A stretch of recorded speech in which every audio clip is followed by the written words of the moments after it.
We just trying new things. All Ball TV, baby. Where you at, man? Who's in the mix, baby?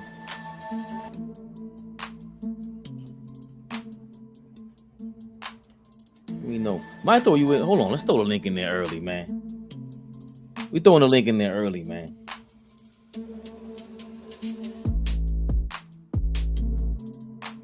We live. How's y'all Thursday going? Mine is decent. Mine is decent. Well, I gotta lower this. You know, we gotta always promote the logo. Oh, the logo's up there.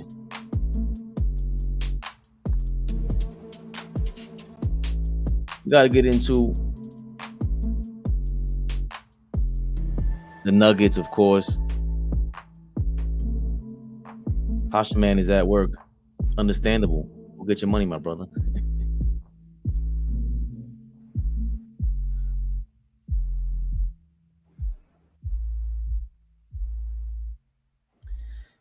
We're gonna get into the Nuggets, of course, the Lakers, what to do with them.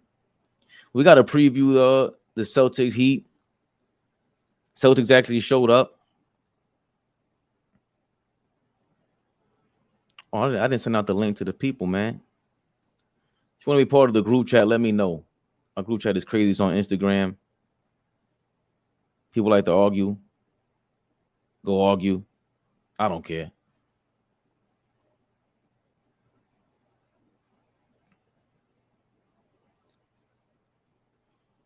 Let me see. Is it links, right? Boom. Oh, damn. I didn't mean to throw the link.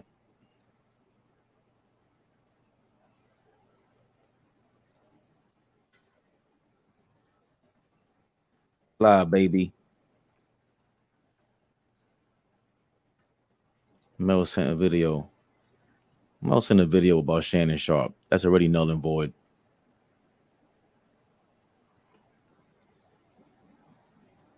What is Shannon Sharp going to tell me about life? How many of you people really like Shannon Sharp? Like, I don't try to listen to anything he says. Or Skip Bayless, all of them. Once your opinion is I got shout out to Joe Rose. They always Shannon Sharp said, like, do you remember how much of a jackass he was acting like on the sideline in the Lakers games? Being a LeBron pom-pom, the leader of the cheerleaders. That's crazy. He's mad at John Moran for what?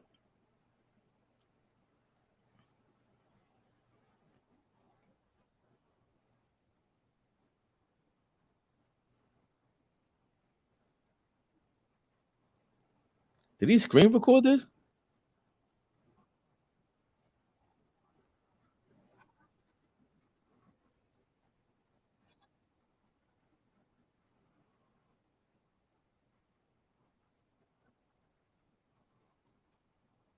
Let me see. I'm gonna share what I'm watching because it's.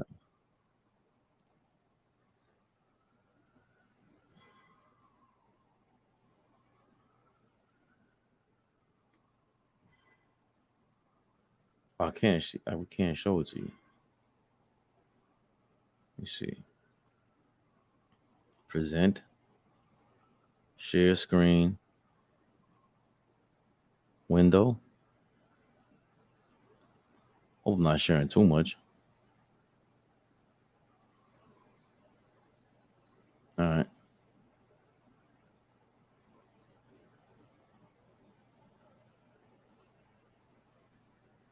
Let's see.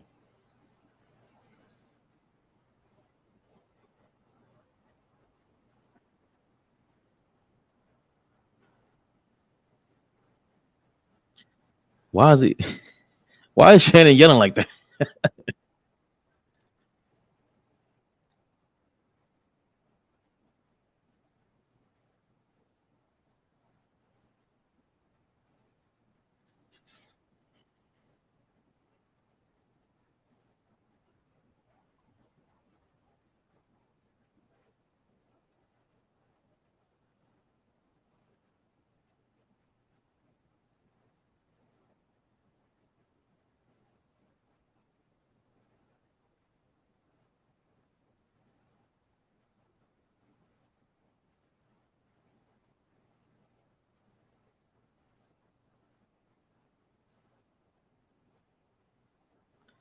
Yo, so he's like just the answer to Skip Bayless, right? Like Skip Bayless said something about LeBron, and he says,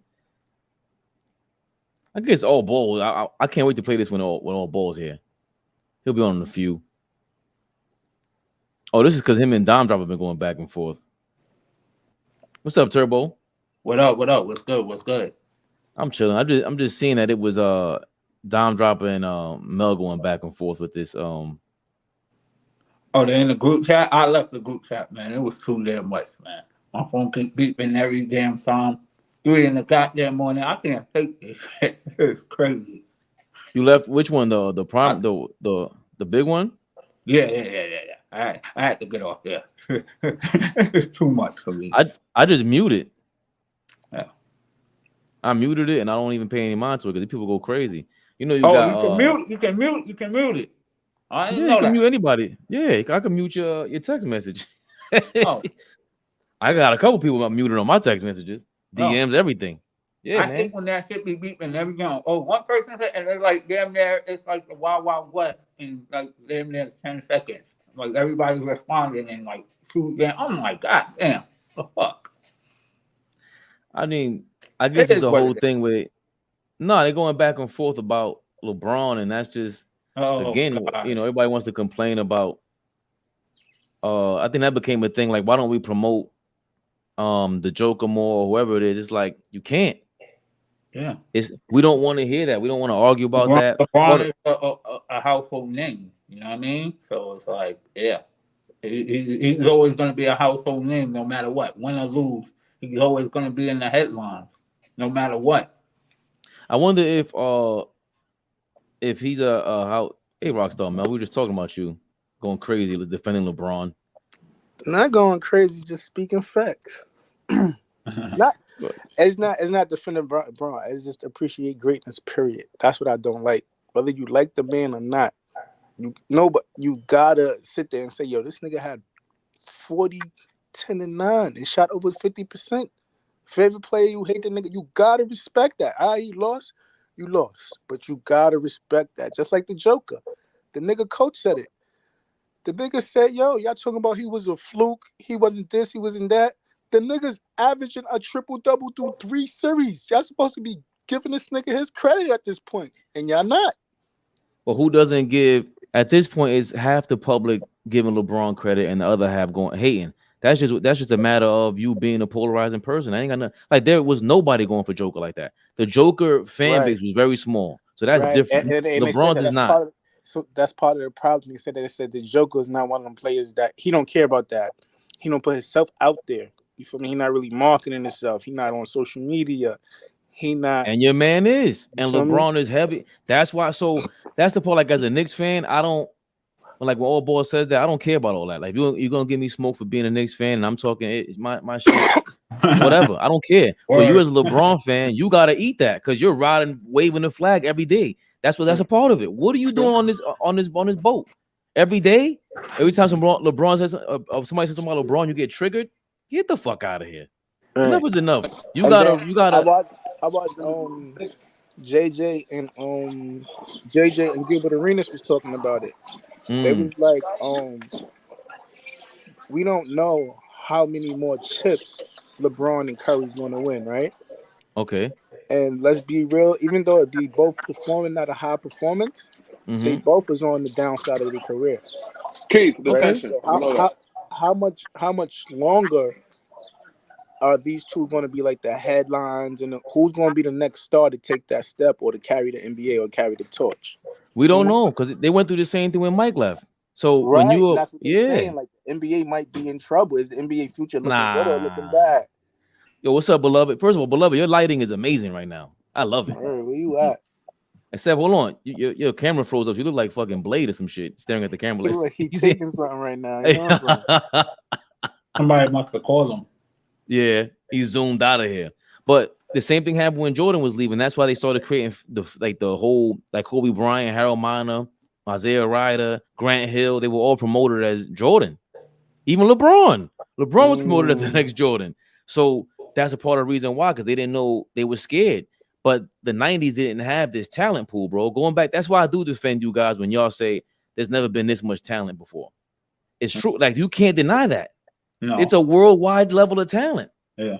We can't. So when y'all say, when JJ Reddick says, oh, we're going to be in trouble like that, we're like, come on, man. For real? Nah. Are you serious? I think what he's saying, because they're more, I get it. They're more talented than ever and more athletic, but they don't have the fundamentals and the smartness of it. What up, fellas? He said that too. What up, old boy? He said that too. He's like, he was like, it's crazy. The NBA is talking about the ratings about to go down and whatnot. Like, but the Denver Nuggets play beautiful basketball. What they do is exciting. People should want to see this because this is great basketball. But people would rather see, people dancing, grittying, dunking, and whatnot. Hey, what we talking about? I just want to say what's up to Turbo Rockstar Mel Fade. What's going on, y'all? What up? What's good, bro? Good morning, man. Well, good afternoon over there. In the group chat, Mel was triggered and he was going back and forth with Dime Driver. I seen it for a little bit. What up, Rage, man? I seen it. It was good. So not triggered. I just like to, of course not. Of course have my man back. Yeah, okay. So, but my thing was, yeah, because y'all was having a debate the other night. Y'all was going back about the 90s and shit like that. I was like, oh my gosh, here we go again. Right. But the thing is that's just as polarizing. But LeBron, to say that like yo, why don't LeBron get more credit? It's like, bro, when you lose, he's out there every day promoting himself, whether it's about the game. He said he might retire. Like, all that shit matters. So when he knows how to deflect attention from himself. He just be like, yo, listen, man, right or wrong, we lost. We tried our best, and just walk the fuck off the stage. Flea he just posted something in the chat too. He said, yo, I hate the media. They was talking about like LeBron possibly going to Golden State. How's that on LeBron? LeBron not doing nothing. His season is over. The next morning, niggas are talking about, yo, he might go to Golden State, him for Draymond, blah, blah, blah. Like, he's always a thing, even when he's not doing nothing. It's not his fault, bro. We don't know whose fault, because he plays that game. That's why I'm trying to explain to you, Mel. I'm not going to sit here and act like he's just a total victim. That's how y'all, when you're a super standard guy of anyone, all of a sudden, yo, look what they're doing to my man. Can you believe this? Yeah, I could believe it. If you tell me they did that to the Joker, I'd be like, that's crazy. He doesn't get involved in these shenanigans. Or Giannis, he really don't get involved in these shenanigans. He kind of like toes the line. Steph Curry, he don't get involved with these shenanigans. But your man, that's what he does. LA's a different life too at the same time. Can I ask y'all a question? And I would love for y'all please to answer truthfully. If LeBron did go to Golden State, would y'all have a problem with that? Yes. I wouldn't like that at all. Even though I am a that would be I wouldn't want to see that. That would just prove how how much he don't have it no more and how much help he really needs. Okay, I just want everybody to answer truthfully. You know, Yeah, I'm gonna answer So truthfully. whack. That would be. I might want to see that for like that would invalidate what maybe he like did in a fantasy 2016. Like, league, like an what was all-star game. Yeah, that's or like something. that's like something. Yeah, that not for no yo, real basketball, bro. Even at any age, I would not. Even though, like, you know, LeBron brought up the point, I would love to play with Curry. Like, that would be he's so great. burnt out, bro. LeBron is burnt out, bro.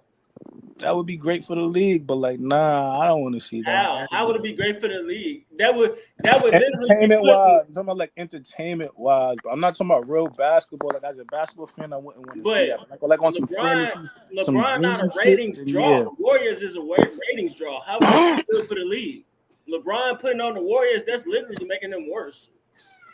Nah, so I'm gonna be honest. I like all ball. Hold on, I like all ball's question Who's because that? I don't have Who's pushing man? Pasha man. Yo, I don't know. He's gonna stay in the dark. How is stats not facts? Stats are not facts. They are numbers. Oh, I think we know what that is. Boo, two effing poser losers. Who hit Beloved with a wife beater? Beloved dipped in and out.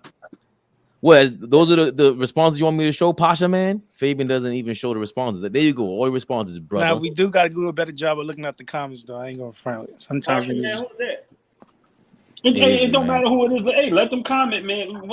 Hey, man, engagement is great, man. You know, but the LeBron thing, just to go back. I'm not gonna be on here bashing him. You know, that had my little fun. I just think at this point in his career, LeBron just needs to be honest with himself. And understand. And I said this, and people laughed at me. He needs a Tom Brady situation when Tom Brady first went to Tampa Bay. He needs everything to be perfect for him. I don't see nothing wrong with that as long as he's honest with himself. He can't be the best player on the team because he can't play the minutes. So, you know, him going to Golden State, the reason why I have no problem with it is because they're not going to be the favorites and they're still not going to win a championship.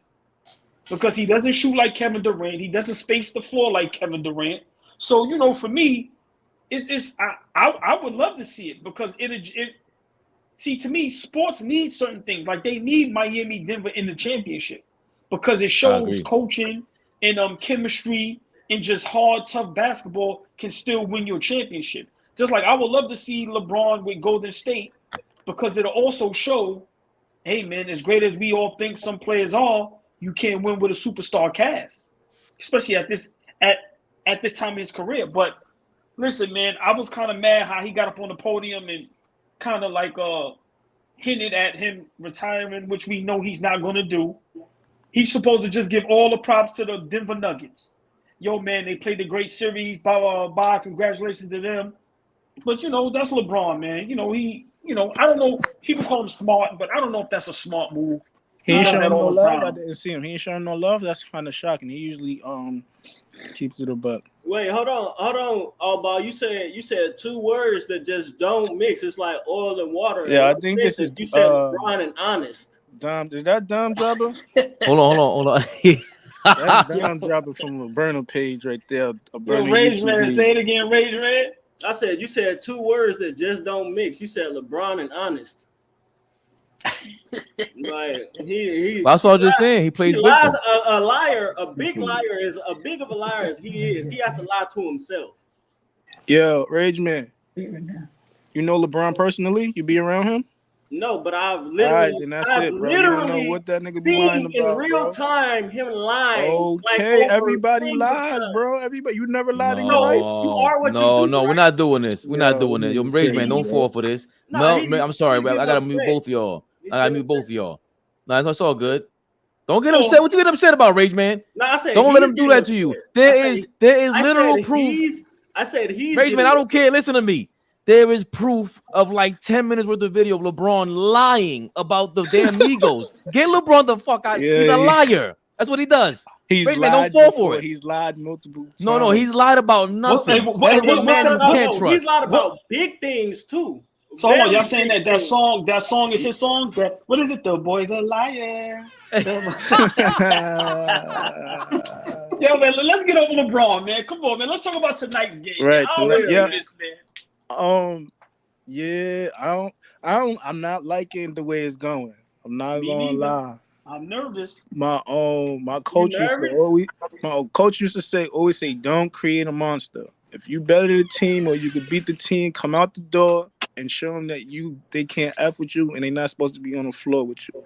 Oh, Miami switched the line. Kyle Lowry's going to be starting tonight. Kyle Lowry's starting, but ain't Strauss or somebody got hurt? Strauss somebody is not out. playing. Yeah, Right? Vincent, They playing at home, Vincent so hurt now his they ankle. playing Vince, around. yeah. They playing around. That's why Vincent hurt his ankle. Right, they playing around. I don't.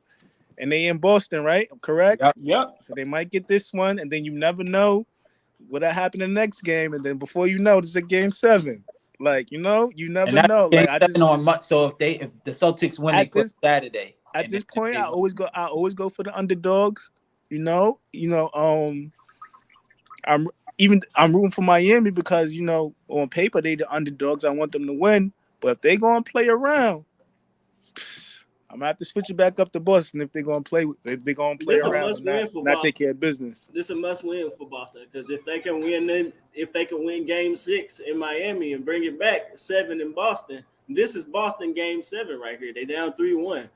So if they could take this momentum from Game 5 and win in Miami in Game 6, and from stories that I heard, like when in Game 3, like when they said that they didn't panic. They was like they were out golfing, having a team bonding and all of that. They was just like they don't panic for some reason. They just don't panic. I don't know why. I would panic if I'm down 3-0 and I'm playing this and I would be embarrassed.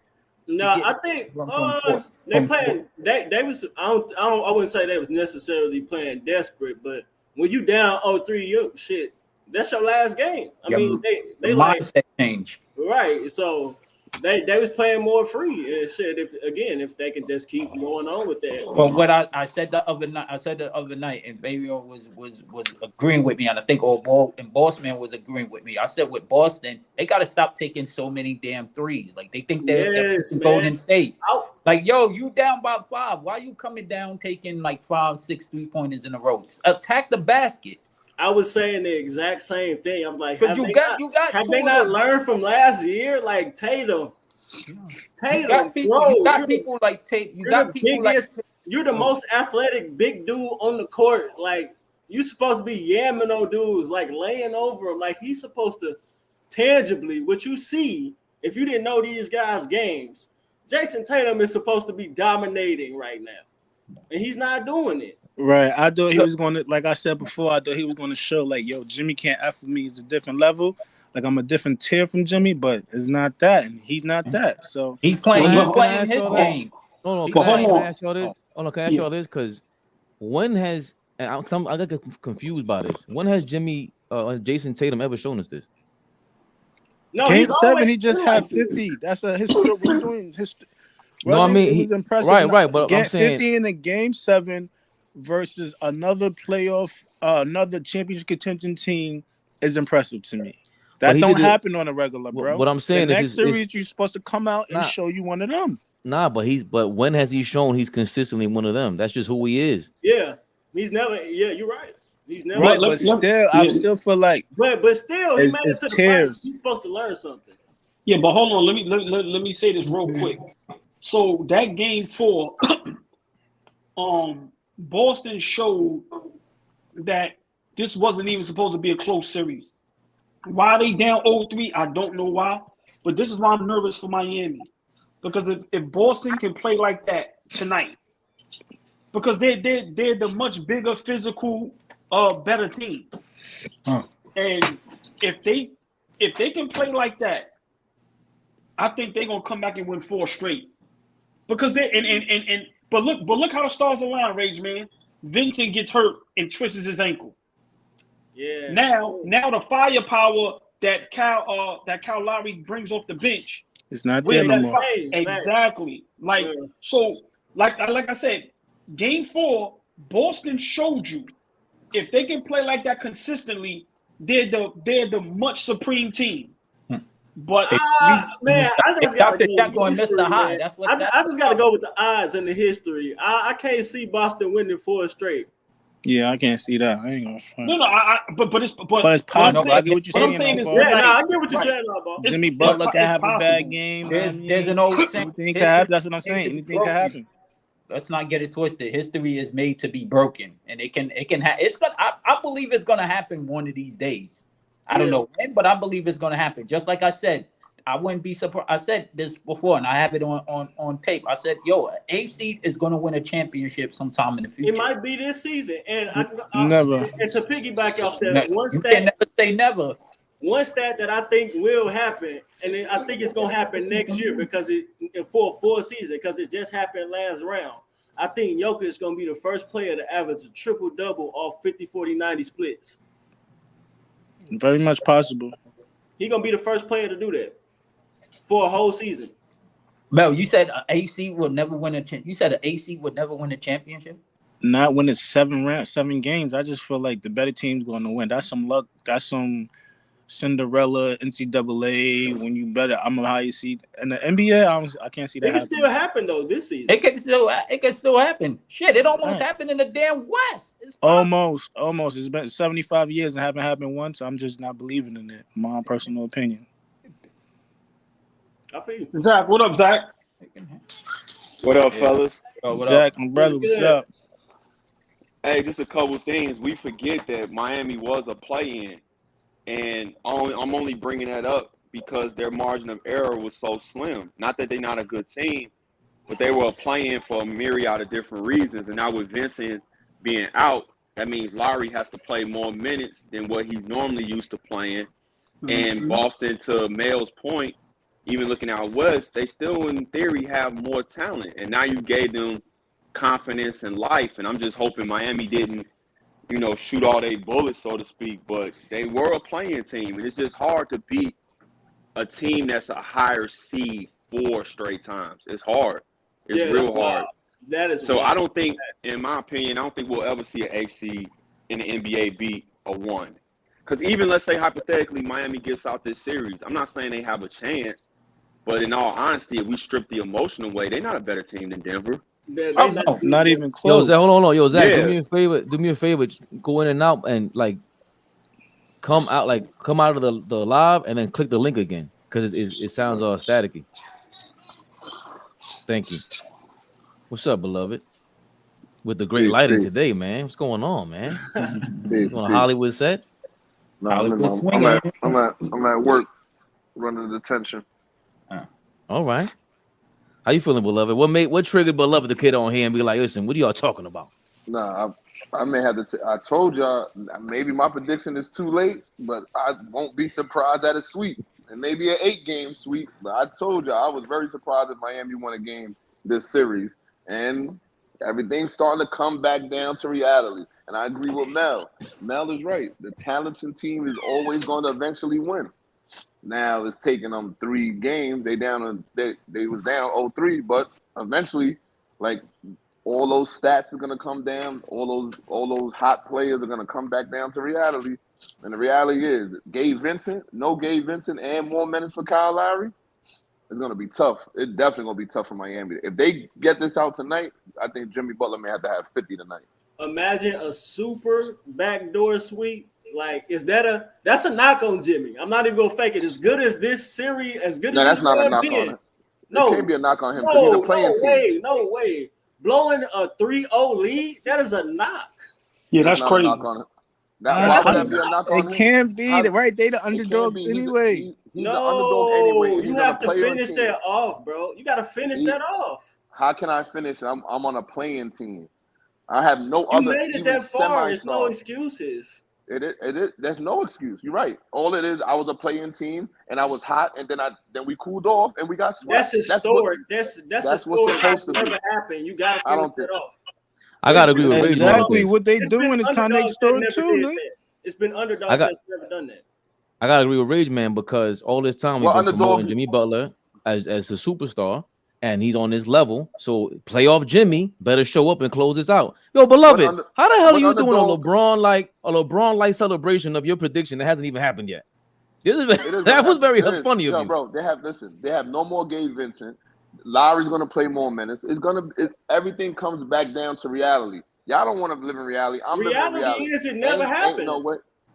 So you just said it never happened. Rage Man, when the last time a 8 seed or a playing team was ever up 3-0 on a number 2 seed? You keep saying it's history. This is not history. This is pure luck. Not pure luck, not in pure luck, but like they caught Boston at a bad time. Boston had 3 bad games, and now what happened? Okay, you saying Yeah, I'm not gonna lie. If it was to I don't know. Hold on, Mel. No, let me respond to Beloved. You saying what exact ACs? I don't know, but I do know that underdogs have been up 3-0 and closed the series. That's what I'm saying. You saying? And I'm asking one. I'm asking you. You saying? So you mean a 5? Okay, a 5 and a 6. That's really not an underdog. I'm talking about an 8 and a 2. A 7 and a 2. You gotta show me. I don't even remember a 7 and a 2 being up on nobody like that. Yeah. I'm not gonna lie. It's never happened. But if it was to happen, I wouldn't even be surprised. If Boston was to come back 1-4 in a row, I wouldn't even be surprised at all. Like, not wow. I wouldn't be surprised, but still, that's crazy. That's still historic. You gotta close it out. But listen, so you giving Jimmy? So how can you give? I'm giving the Celtics respect of their roster, but at the same time, you gotta. The Heat is up 3-0. Like if you lose 4 straight games, yes, you have injuries, but still, and that's a knock on Eric Spoelstra. That's a failure of adjusting. Yes, you still have to adjust. The playoffs is a war of attrition, man. You cannot use injuries for an excuse. I'm not using injuries as an excuse. All right, if he adjusts and they still lose, that means you failed to adjust. No, it doesn't, bro. This is the NBA, the best players in the world. Niggas could adjust and still lose, bro. How do you adjust and still lose? Nigga, Darvin Ham made an adjustment every single game versus Denver. You just got to chalk it up. The adjustment wasn't successful. Keith, are you using the phone? No, you don't know basketball then, bro. Hold on, y'all. Rage and Mel. Rage and Mel. Let Beloved go ahead finish his. Go ahead, Beloved. What I'm saying is, I'm responding to the Jimmy Butler point. You can't give Jimmy Butler all his credit, saying he's carrying a bunch of G League guys to the Eastern Conference Finals, and then say now it's Jimmy Butler's fault. Wait a minute. Hold on. You're not letting me. Rage. Let him finish, bro. All right, go ahead. Then you can't turn around in the next sentence and say, it's Jimmy Butler's fault because he's not finishing the job. I thought it was Jimmy Butler and the G League guys, but now when he loses, it's only Jimmy Butler. It can't go both ways. This team should. I'm not talking about only you. A lot of people. I'm not talking. But what I'm saying is, you cannot talk. You can't say the same thing. Listen, Jimmy Butler carried them. That team and Jimmy Butler had a great run. Now it's reality. You're not better. You're a playing team. They're gonna start playing like a playing team. They're gonna lose to the number 2 seed. There's nothing wrong with that. Okay, let me ask you this question though. Because of all this situation, I'm just using what you're saying, the facts. Should the Heat just lay down and die? No, they should. They're not gonna lay down. They're gonna try their hardest, but their hardest is an 8 seed playing team. That's their hardest. That's their window. That's their floor. They were playing above their window. But there is no floor for the playing team because they just raised it. They literally just raised it. They beat the first seed. They beat the 5th seed. I just said they raised it and they played above their floor, but now it's back to reality. Basketball is a numbers game. They still up 3-1 though. What you mean? Okay, and then we'll see. Then to tomorrow when we back on this, you know what you're gonna say? It's still up 3-2. Then you're gonna say it's tied 3-3. We'll see. Then you're gonna make up a whole new point. Trust me. I'm getting no. And to respond to that, I'm glad you just reminded me what I was gonna say. Man, heavy is the head that wears the crown, man. You took him this far, you gotta finish it. No excuses. He get all the credit. If you lose, you get the blame. Right. But what I'm saying though, you can't discredit everything. I'm not discrediting. Even if he lose, right? Even if they don't lose no game, this still been a historical performance by Jimmy Butler. So you can't just say like, "Yo, he wasn't shit no more. He wasn't." Doesn't it depend on how he loses? Like if he loses balling out and just carry the Heat into a what? It's how you right. You said it's you right. Yeah, like if he loses tonight, let's say if he loses the series that he carries the Heat and all games are close because of Jimmy, and that he just doesn't make shots and the talent disparity shows up. Like, you can't say that's his fault. Like, the only reason why the Heat made it this far is, of course, it's because Jimmy and Spoelstra, because they are an amazing coach and an amazing player, but they're shooting like 50% from three in this series. 60, Like 60, 60%. Right. Yeah, It's hard to maintain that. If they stop hitting shots, like there's no Jimmy Butler in the world that compensates for it. I'm Brazilian. How would it not have an accent? I'm not. I'm just. I see. I completely understand what you're saying, but can't hear you, Fab. With responsibility come accountability, man. You play to win. You play to win. You play to win. You up 3-0. You have to finish it. I agree. The Heat will have to go back to the drawing board because remember, they were a shot away last year from Jimmy Butler, and I think he missed the game in the conference finals. And if they don't win this year after being up 3-0, you got to go back, and it's gonna hurt.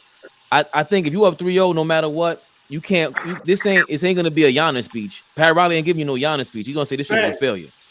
Yeah, he ain't playing them games. Yeah, let me get in this little convo real quick. Like I said, I put in my story at Jimmy Butler. Do not have us out here looking crazy. Like, we vouch for you. So listen, man. I respect everybody's opinion, but you cannot be up 3-0. And what Beloved said, I agree. I agree with what everybody said. But let's not forget, last year they was a number 1 seed. So them being a playing in the 8th seed, to me, that's kind of like Jekyll and Hyde. I don't think that. Yeah, right. But I would be surprised if they lose 4-0. Like, to be up 3-0, playing how they've been playing. I would be surprised, but I'm gonna just say this. Can I ask you a question, all ball, when you finish? Yes. Go ahead. All right, yeah, but so yeah, just real quick. Sometimes the stars align for people, and now Vincent is hurt.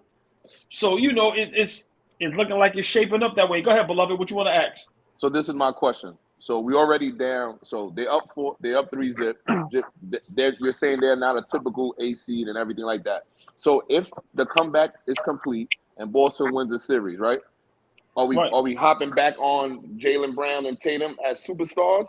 Or we're gonna say now they still not super. Let me finish the question. Or we're gonna say, oh, they still not superstars because they beat an A seed. Or can I say, well, now they proved that they made a historic comeback. They were down 3-0. So when I say they were down 3-0, no one can say, well, they're not the typical A seed because you just said they're not a typical A seed. But now you're saying they. So when you say that, when I come back with Tatum and Brown had an awesome last game, you can't say, well, they're supposed to beat Miami. Remember this. Remember these comments now. Okay. Right. No, hold on, Rage, man. I got you. Hold on, Rage. Rage, because he asked me. Hold on. I'll let you respond. I'm gonna just be quick. If they do lose, for one, I never said Jaylen Brown was a superstar, but I still say Tatum is a superstar. I never stripped his superstardom, but you would be correct. If they lose, you get all the kudos because you're the only one up here saying what you're saying. But I'm not going to jump on the Boston Celtics bandwagon. I will not do that. But I still think Jason Tatum is a superstar. I never said he wasn't. But yeah, I mean, it'll just be kudos to you for saying what you've been saying. And you've been saying it all series. So definitely, Beloved, you've been keeping it real the whole time with what you've been saying. So you definitely get all the props in the world if they pull us off because you've been saying that. Yo, hold on. I got to respond to the comments. I don't have a humidifier. What it is my screen is so crazy cracked that I don't wear cases on my phone. I never had a case on my phone. So I can't do that. Beloved, don't even respond to that, man. People is stupid. Yo, hold on. But this is your biggest fan, all boy. He's saying all boy not showing his face. Pasha man, because it's not. I hope it might be a man. I don't know. He said all boy's not showing his face. Tell him I show my face in a little bit. He said, "Where the man at?" Why all boy not showing his face? This guy, I don't know. You have a number 1 fan over here. He doesn't like Beloved's screen. Big shout out to him. I'll show my face in a minute. So Rage, what do you want to say, Rage? Because you were I didn't. Beloved. I was just gonna tell Beloved I ain't gonna switch up if they, like I said, if they blow it, they blow it. They should have finished it. No, I wasn't saying that anybody switching up. I want to know what's the narrative is going to be with Jaylen Brown and the narrative for me gonna be is they took y'all showed so that long? they can make the finals again, but they still not a championship team. They gonna lose to the Nuggets. Oh, yeah, I feel the same way. I've been on the Nuggets the whole season since I've been on here. I've been telling y'all. I think that if Boston makes it, I think they lose 4-2. I give Boston 2 games. Facts. That's They about may it. get swept for real, considering it's 7. I think it's what you I don't said, think the beloved. Nuggets sweep the Celtics. You don't think the Nuggets sweep the Celtics? No, I mean the Celtics. The thing is, the Celtics they have the wings to keep any series competitive. In my opinion, I don't think they're gonna get back in the heat to like they're gonna win the series at all. I disagree with Beloved. I think I don't trust their ability to generate good offense game after game against a team as disciplined and as well coached as the Heat. So yeah, that's what I feel. I think first of all, going back to your point, beloved, I think it just confirms everything about the Tatum and Brown pairing. Like they're inconsistent. Ladies and gentlemen, have a good day. See y'all tomorrow. Oh, we gotta for me, because Tatum is just up and down. He leads them or misleads them, and Brown that mix maybe it's not as great as we seem. And also to play the Nuggets, they're gonna play a Nuggets team that who can put the nail in the coffin.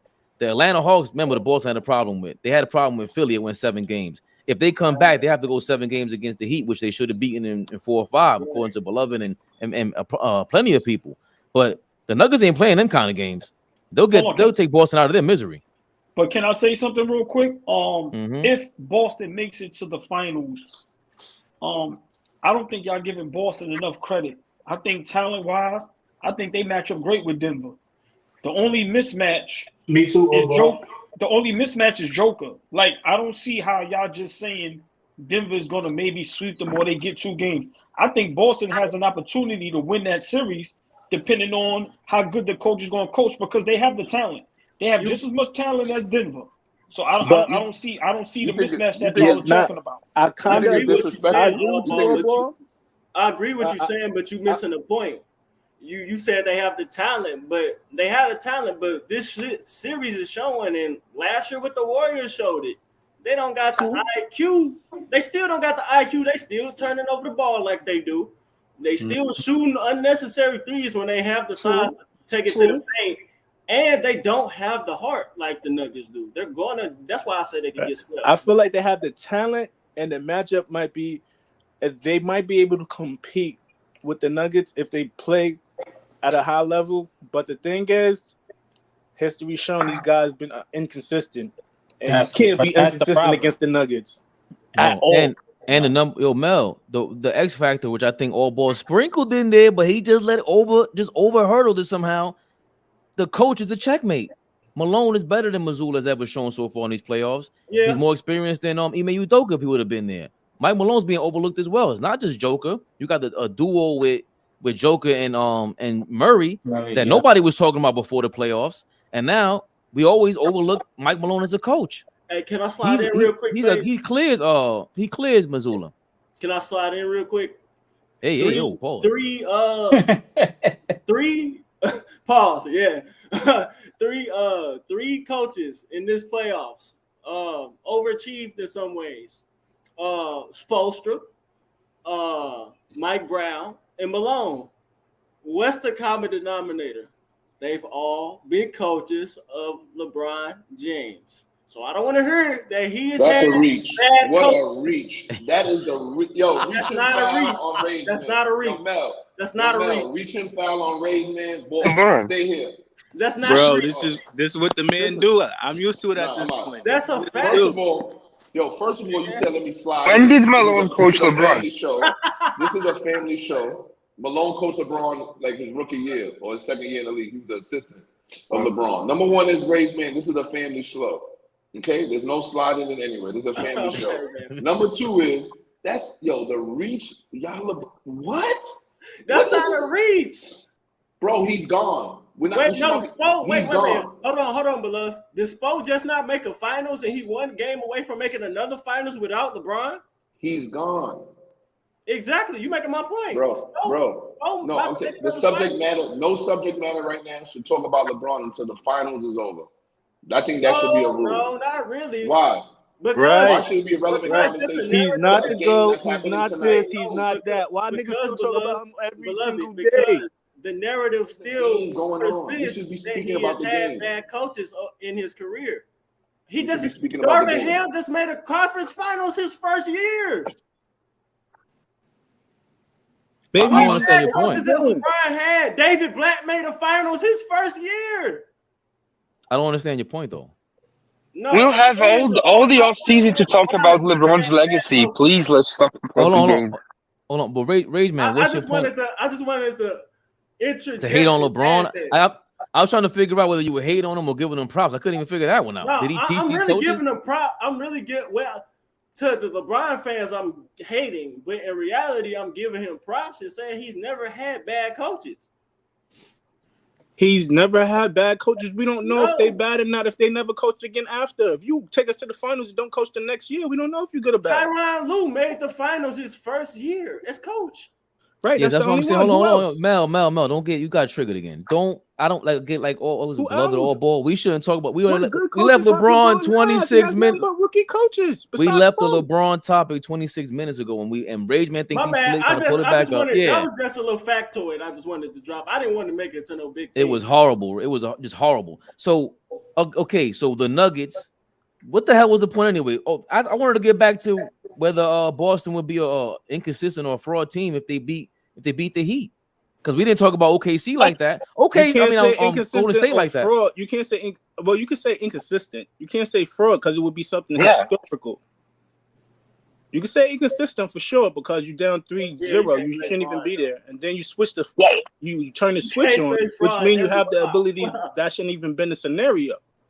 You feel me? So you could definitely say inconsistent. But if you do something that's never been done in the 75 years of the NBA, can't say fraud. Even if they get to the chip and lose and go out bad, you still did something historical. Hey, fellas, if it takes you, if they go to the finals and lose, I think they got to blow that up. Still, you should never been down 0-3, then you lose in the finals. Yeah, that's the thing. They got to blow that up. If it takes you an 0-3 comeback to beat a team that's so under-talented, you are kind of a fraud. Like the Celtics are so much more talented than the Heat. It should never have been this way. Like it should never taken this.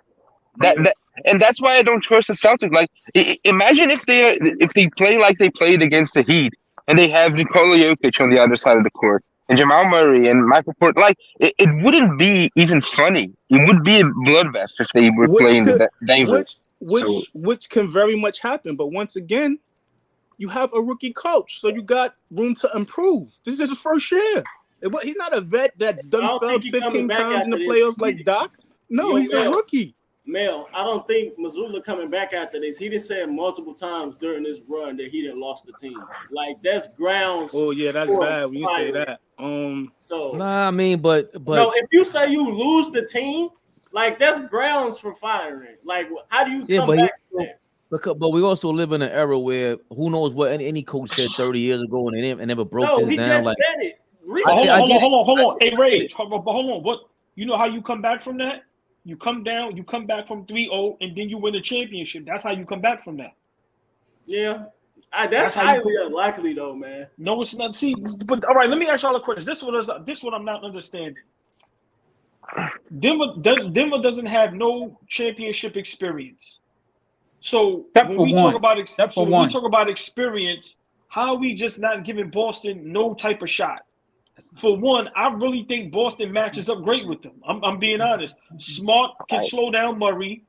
And then who's going to stop? You got Tatum and Brown. Porter Jr., we already know inconsistent. He does nothing but shoot threes. Bruce Brown can't guard neither one of them. He too little. So like I said, man, Brogdon off the bench.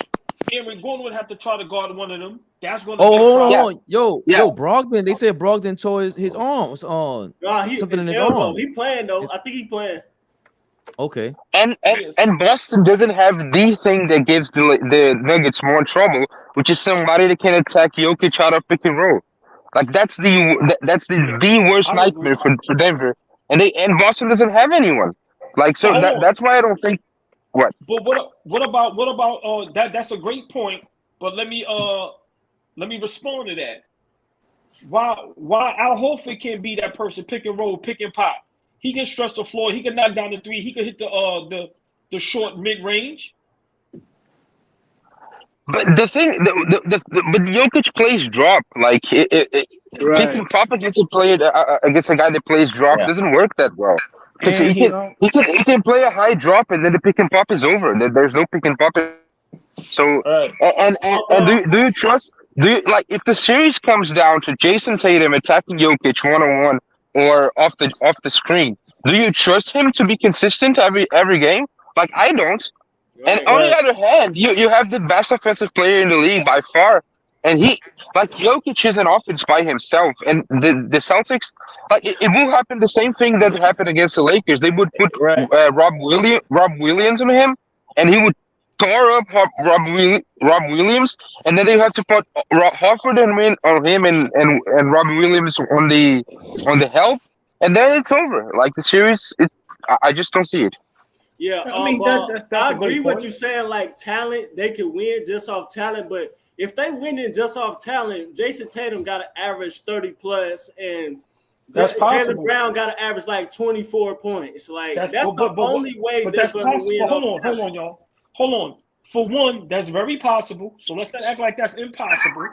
And for two, I'm being honest. I'm putting Al Horford is going to have like the Williams kid. His limits will be limited. Al Horford going to have to step up because he can actually shoot. So Joker going to have to guard him.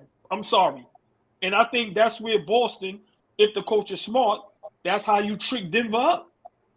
I You feel gotta, like I feel like that won't even Well, like work because they was the problem with Jokic was the problem even with letting AD shoot. Like he was letting like you feel me? That like I agree with Bernardo said. You gotta attack Jokic. You sitting there like and you hitting a couple of jump shots. That's not gonna beat Denver, bro. You gotta attack him, get him in foul trouble. You feel me? You gotta do that. All the other stuff is not gonna work. And then Al Horford might be able to do that, but he not giving you 20 and 10. He not giving you no big numbers. if the series comes down to Al Horford hitting jumpers over like late closeouts, Denver will be happy about it. Denver will I'm take living it. with that too as a Like, coach. I'm living with that. And shout out Smiles for Cupcake, aka Smiles Moran out here, baby. I think Denver will be a tough matchup for either team. It's a problem for Miami. And no, I don't know why anybody. Boston will give I think Boston will give them a better fight than Boston from a talent wise. And I think Miami will give them a better shot at just being more consistent and going hard. I think Jimmy Butler is too tired, but I think Boston they have all the talent in the world. But okay, we've seen them again. They had trouble with Atlanta. Yeah, they had trouble with Philly. Embiid, the fake MVP himself. Joker is motivated. Jamal Murray is motivated. Right. The Celtics do not do well. All they got is a team motivated that are all undrafted. Now you're dealing with two stars who are motivated. I don't see that. I'll give the Celtics one game against the Nuggets. One. Like, and the thing about Miami though is that they have the guy that can attack offense and the guy that can bother Jokic. So that's why I give Miami more of a shot against Denver than the Celtics because they have Butler and they have Adebayo. Those are pretty much the two best matchups you can have to attack Jokic on offense and to defend Jokic on defense. And that's my thing. Shout out Smiles. She said I was a connoisseur. Oh, yo, Pasha, man, what are you doing in the comments asking Smiles for cupcakes if she's a cupcake connoisseur? Get out of here, you weirdo. This guy really loves you, All Ball. He said All Ball is king. Oh, yeah. Hey, if the Celtics do win, I'm hanging this up on the wall. What are you doing with a Tatum jersey? He's from the hometown. He's from the hometown, man. I had to buy it, so you know. Oh, he's from St. Louis? Yeah. Him and Bradley Bill. Okay. Yeah. So what are you thinking, beloved? So the Celtics can get past Miami. How many games? Larry Hughes. Yeah. Do they beat the Nuggets? What's my prediction of the series if they get by? Yeah. 4-2, Denver. Yeah. Okay. You're not giving them a game. You said they only win in one game. They won in one game. I think they're getting swept still, just off IQ. I really gained respect for Jokic with this run. I was really gonna get on his head if he didn't make the finals this season. We gotta give respect off his IQ, man. His IQ compared to Tatum and Brown, it's Here's the thing. Here's the thing, and this was what makes the Nuggets so dangerous. Like Jokic can have a bad game, and Denver could still win. Yeah. Go ahead, beloved. He can make. Hold on, Rage, man. Hold on. Yeah, go ahead, beloved. He's outside. To Rage Man's point, I understand what you're saying, but remember, it's still a series. It's not a one-on-one matchup. It's still a series. So we all understand Joker's right now the best player in the playoffs by far. There's no even debate that. What I'm saying is we watch enough basketball and we watching a series right now. It's still a finals games. The role players are going to play good, and the role players I think will win game. I think game 3 Boston wins. I think Boston goes back to Boston down 2-0. I'll tell you that. I think they go back down 2-0. But I think the role players start playing. Derek White has 6 threes or some dumb shit like that and something like that. So that's why I'm giving them 2 games. If they win one game, if they win one and they lose 4-1, I still won't be so shocked. But if they win more than 2 games, I'd be very surprised. Yeah, that would be a run. That would be a run. But so if let's say they do go 6 or 7, where is going to be that piece to take them over the top? They just went 6 last year. Is it a piece or is it something wrong with the team? Is it? No, I think babe, you want to answer first? Is it a piece that can take them over the top, or is it's just not going to work? It's just not going. They're just not going to win. It's not about a piece taking them over the top. They're just facing better teams, and they're getting unlucky. So they should just keep going. I agree. I will keep the I've been saying it the whole time. I'll keep the same wing. You're not gonna get dominant wings like that every day. I don't think it's a piece. They're just losing to a better team. They lost to Golden State. Golden State is a finals veteran team. They won. That's their 4th ring. You think you want to go? You think he was going to go in their first year finals team and beat Golden State? No, you're not. Golden State was the last time they were all fully healthy. Think about that. They faced the last time Golden State was fully healthy. There's no Klay Thompson. Good point. 90s knees. They faced the last Golden State healthy team, and now they about to face a 2-time back-to-back MVP. Dude. Pasha man, they hating because they ain't got nobody rocking with them. Girl, who is this? Yeah. Pasha man, what up? Yeah, what up? Rage man, hating Pasha man. What up? I'm just playing with y'all. Hey, beloved man, you make a great point, man. But the point you just made. Yo, boy, I might block that dude, man. What's going on? Nah, why y'all blocking my guy? Don't do that. Yo, man, come on, man. I got my partner hating too. Like they getting jealous, man. Come on, man. I'm a little bit jealous. I'm a little envious. But beloved make a great point. I just think I think Boston is better than what y'all giving them if they make the finals. They are going to bring that experience. Of course. Got a phone call. They're going to bring the experience. And Denver's been losing to number 1 team. You just made a good point. Yeah, you made it like what you just said with Celtics winning against Golden State. It's the same case for the Boston with the Nuggets. They do have finals experience. So you and All Ball made good points with that. Remember, the Nuggets been losing to who? Phoenix. They went to the chip. They lost to Golden State? They lost to Golden State. And they lost to the Lakers. Yep. All through all the finals, they made it to the finals. So they got experience too, man. Yeah, my fault, y'all. Not really, because up to this point, they was getting knocked out around early since the bubble. They got knocked out I think it was the 2nd round in 2021. And they got swept by Phoenix. And then 2022 lost in the 1st round in 5 games. Oh, look who it is. Dom Drop. You took a break from work? Hey, what up, Dom? What's up, ball? Hey, beloved, let me ask you a quick question. If Boston make it to the finals, and they lose 4-2, do you make any changes or do you keep the same call and run it back? I'll just I'll make sure that I make sure I give Jaylen Brown a fair contract, so I don't have that looming over the next season, and I bring in I may run it. Damn, because then you got to start off another 3 years. I think I'm gonna bring in a new coach. I think it's time for a whole new regime. Like, it's too much leftover Udoka, it's too much leftover ideals. I Brad gotta bring in somebody Stevens. else. Yeah. I gotta bring in somebody else. To put their own stamp. All right, so how you gonna work with these two wings? But I'm not making no major changes.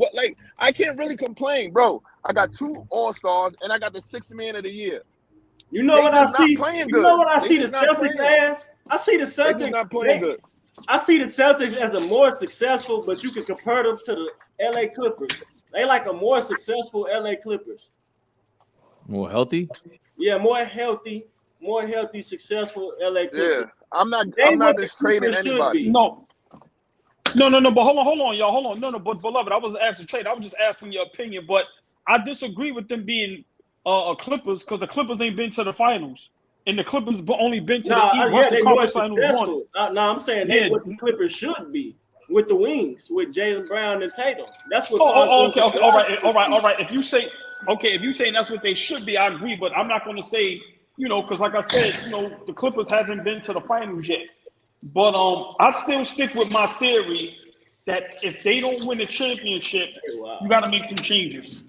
You can't keep getting there. You can't keep this getting wall, there. man. This 1-2 game wall, because that's right there. That's mental right there. You always losing the chip by 1 or 2 games. That's mental. You got to make some change. But that's why I don't blow it up. Look how many elite teams or teams supposed to make it there and don't make it there every year. To make it there every day, it means a little something, bro. You just got to get over the hump. You got to figure it out. A piece, a coach, a something. I'm not just blowing that up, bro. Yeah, but so I think blow it up is the wrong word because I like all balls analogy the other day. Toronto Raptors were missing something, and they traded DeRozan and they upgraded with Kawhi, even though it was for 1 year. The Celtics, their history, their fans, they go crazy. Can I respond to that real quick? I think Jaylen Brown is the guy you trade. Go ahead, beloved. I'm gonna respond to that. Everyone's saying don't blow it up, just bring in a piece. They brought a piece in, and he won 6th man of the year. What more? So y'all want the defensive player of the year? It's not. They're not losing. There's nothing wrong. Listen, I'm not saying that. I don't bring. They brought in the piece, and he won 6th man of the year. I'm siding with the world don't work like that, y'all. The world don't work like that. That's only LeBron's world that you can keep bringing in an all-star or a Hall of Famer. That don't happen. Every team can't do that. They're making great moves. They brought a piece in. They thought they needed a point guard. They brought the point guard in. They were a number 2 seed, and that point guard won 6th man of the year. You know who did everything we was talking about? Like, kept their call, added a few pieces, didn't change their coat. The Denver Nuggets, and they about to win a chip. They've been close to there every year. Ain't get there. Niggas was hurt. This, that happened. Underachieving the playoffs, and now they there.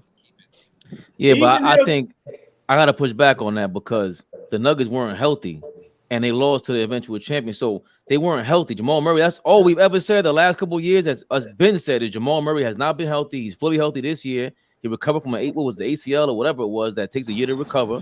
So I disagree with that. Niggas was saying, yo, he's trash. So wait. Hold on. But it's not about him being trash or not. It's the fact that now we're seeing it come to fruition. The Celtics, something is missing, and they're all healthy. There's no excuse for it. Hold on. Are you saying hold on, Mel. Raise man, 1 second. Fade, my fault, Raise man. Yo, so fruition is not making 4 Eastern Conference Finals and 2 NBA Finals. What is that? What do you call that? It definitely is because the Raptors were doing the same thing. All I'm saying is you don't have to replace Jaylen Brown with another Hall of Famer. You could this free agency is crazy. You could add 2 or 3 pieces if you want around Tatum. When you say that. I disagree when you say that. To me, this free agency is not crazy. There's a bunch of mediocre players that couldn't be the number 2, and now they're in free agency. Middleton can't be the number 2, can't stay healthy. Brook Lopez, a good serviceable big man. So Brook Lopez going to another Brook team Lopez is arguably not a Hall of Famer. I ain't even gonna fake it. Yeah, listen. Brook Lopez going to another team is not bringing them a championship. You know why? Because if I tell you, let me tell you why. If I tell you if Brook Lopez never played for the Bucks, right? And the Bucks had the same success, and I tell you, yo, Brook Lopez is going there, you're gonna say, oh, that's it. That's the piece they missing. No, that's not. No, Free agency We is can't crazy. say that. We can't say that. We that's talking not about what I'm saying. You can't erase his Bucks run. You can't No, erase That's his not what I'm Bucks. saying. I'm not erasing it, but I'm pushing back on Fabian saying this draft free agency class is crazy. I don't see nobody in free agency going to a team and pushing them over the hump to a championship. Okay, Fred VanVleet, I don't see him going to the Celtics because it's still one basketball, y'all. He too How many small, shots man. you want? Yeah, I 1,000%. don't see. But beloved, And he in his again, prime right now, he gonna want to start. I'm not going with just one piece solves the riddle. I'm not saying that. I'm saying I've never liked Boston on offense anyway, and they keep having to make up for it on defense, and they can't do that this year. They lost a lot somewhere defensively. So Adam Brook Lopez, I'm not saying that's going to bring them to the championship, but it's Brook Lopez. You forgetting about Nas Reed is out there, and your man that you suggested yesterday. Now you can fit Mike Conley. Now we got something else going on. I don't see how that's not an upgrade in my opinion. Because Jaylen Brown is so up and down. Free agency. That's a sleeper. I keep saying it. Who? Porzingis.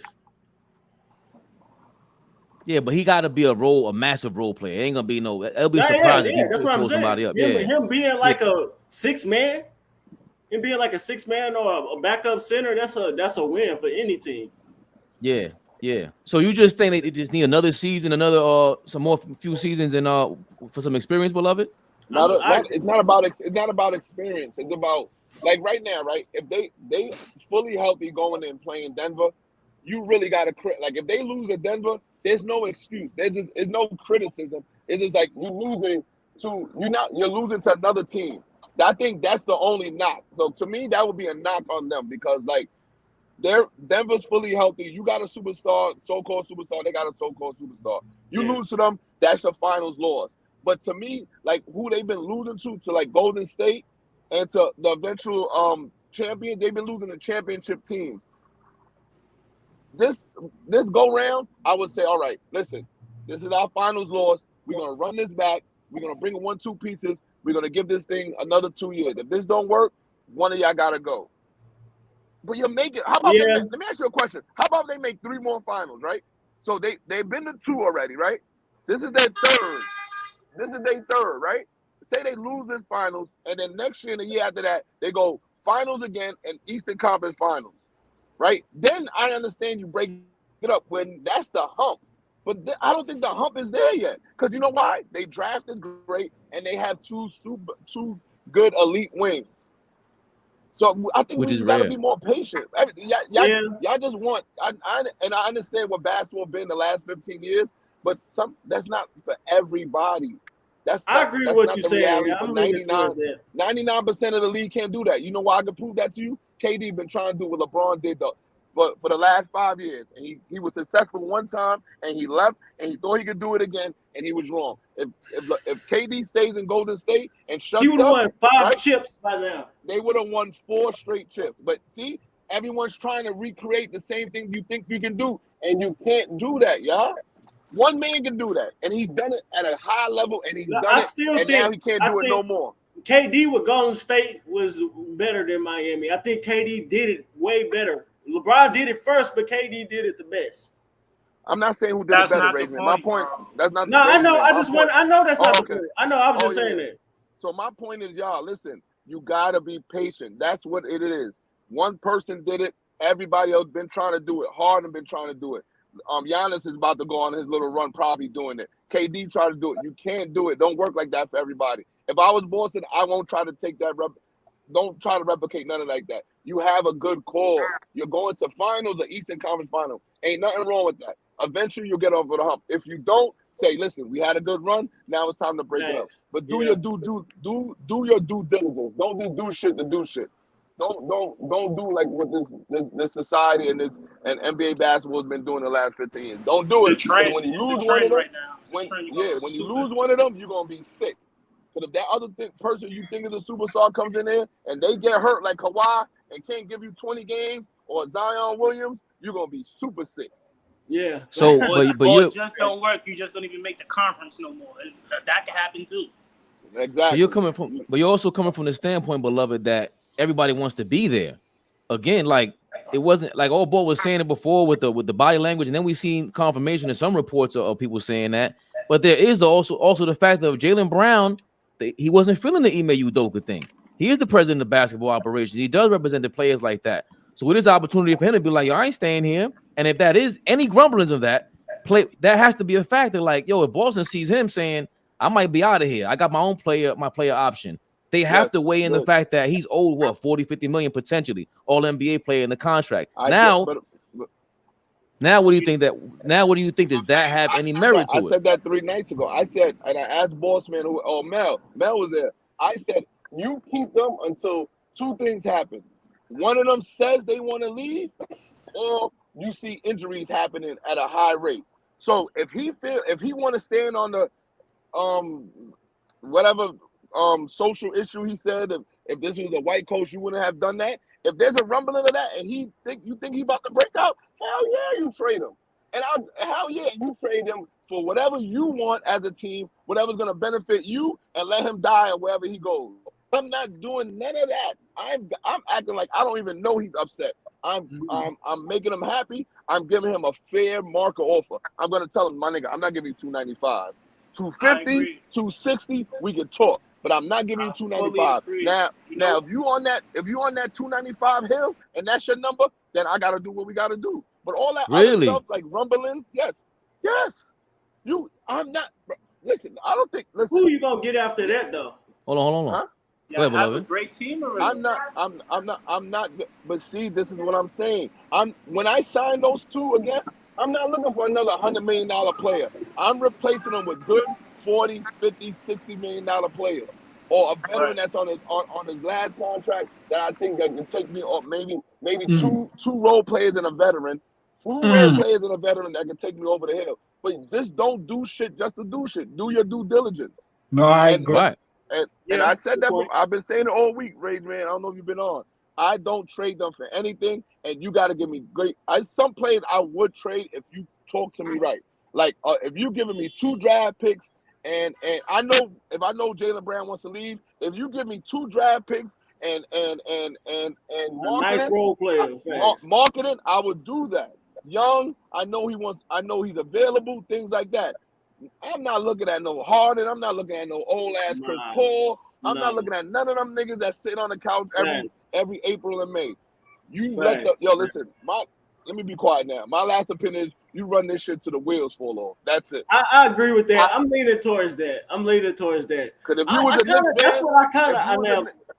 Dom may disagree. I would go Fabian. If I was a Knicks fan, I would happily lose 12 finals in a row. I would sit there and be a cheering ass 12 finals lost nigga. Dom, you might disagree. I think the Clippers should do the same thing. Honestly, I think they should ride it till the wheels fall off. Because after Kawhi, like, how better you gonna get? Like, you got a superstar. They can get pieces around Kawhi. That's going to attract people to get there. Just having Kawhi there. Yeah, you quiet, Dom. What's going on? He doesn't play because he's hurt, Dom. He has a knee issue. That availability. He's always been that way, though. That's always been Kawhi. He played 60 games for Toronto, and he lasted a whole playoff. I don't want the Clippers going back to winning 30 games, though. Hey, man, if it means I'm having fun as a fan again, I'll take it. I don't have fun anymore. The only person that gets screwed are the fans every year with our expectations, and they load manage and don't tell us shit. I agree. I'm torn with the Clippers, though, man. I don't want them to blow it up. I had more fun when we had Lou Williams, Montrez, that was fun. Young SGA. Whenever we have expectations, we fall flat on our face because we always have injury-prone players. Kawhi is the first player on our team ever that can lead a team to a chip. To me, he can. He's that good, but he's just always injured, man. It sucks. So that's the beloved's point. We're betting on his health every single year. That's my whole season as a fan. All the work I put in. I stay up for 3 a.m. covering the team. I have to do 5 episodes a week, and then I'm doing my own platform. And I do that, and I go to all these games, and I do that because I love the team. But our whole season comes down to the health of this one guy with bad knees. It's too much for me. I feel you. Not right. But here's the thing: we gave him this chance, and you know what? They're gonna give him next year. but next year is the last straw. Right. He can walk after next year, right? There's also both of them can walk after next year, right? Yeah, I just don't think Kawhi, like, does he want to go elsewhere? From Yeah, LA? where is he gonna go? Like, he wants everything he to wants. Kawhi, I think he's going to retire in LA for sure. He's got everything he wants here. Yeah. And then there's the Paul George thing, you know. Oh, hey man, you know you my favorite dime, man. What up? am I the only dime? I better be the only one. Oh man, you're other dimes, you know. Yo, gentlemen, this is a family show. Gentlemen, this is a family show. Dimes all over the place. We need some. Oh man. Oh Lord. So, but that's the beloved's point, because and what I always say, Dom, I say the same thing, beloved. The 12 finals appearances in a row is all about culture. If I can root for my players, that's all I care about. But I think the thing in Boston is I'm not sure if the culture is right over there. That's the only thing with that.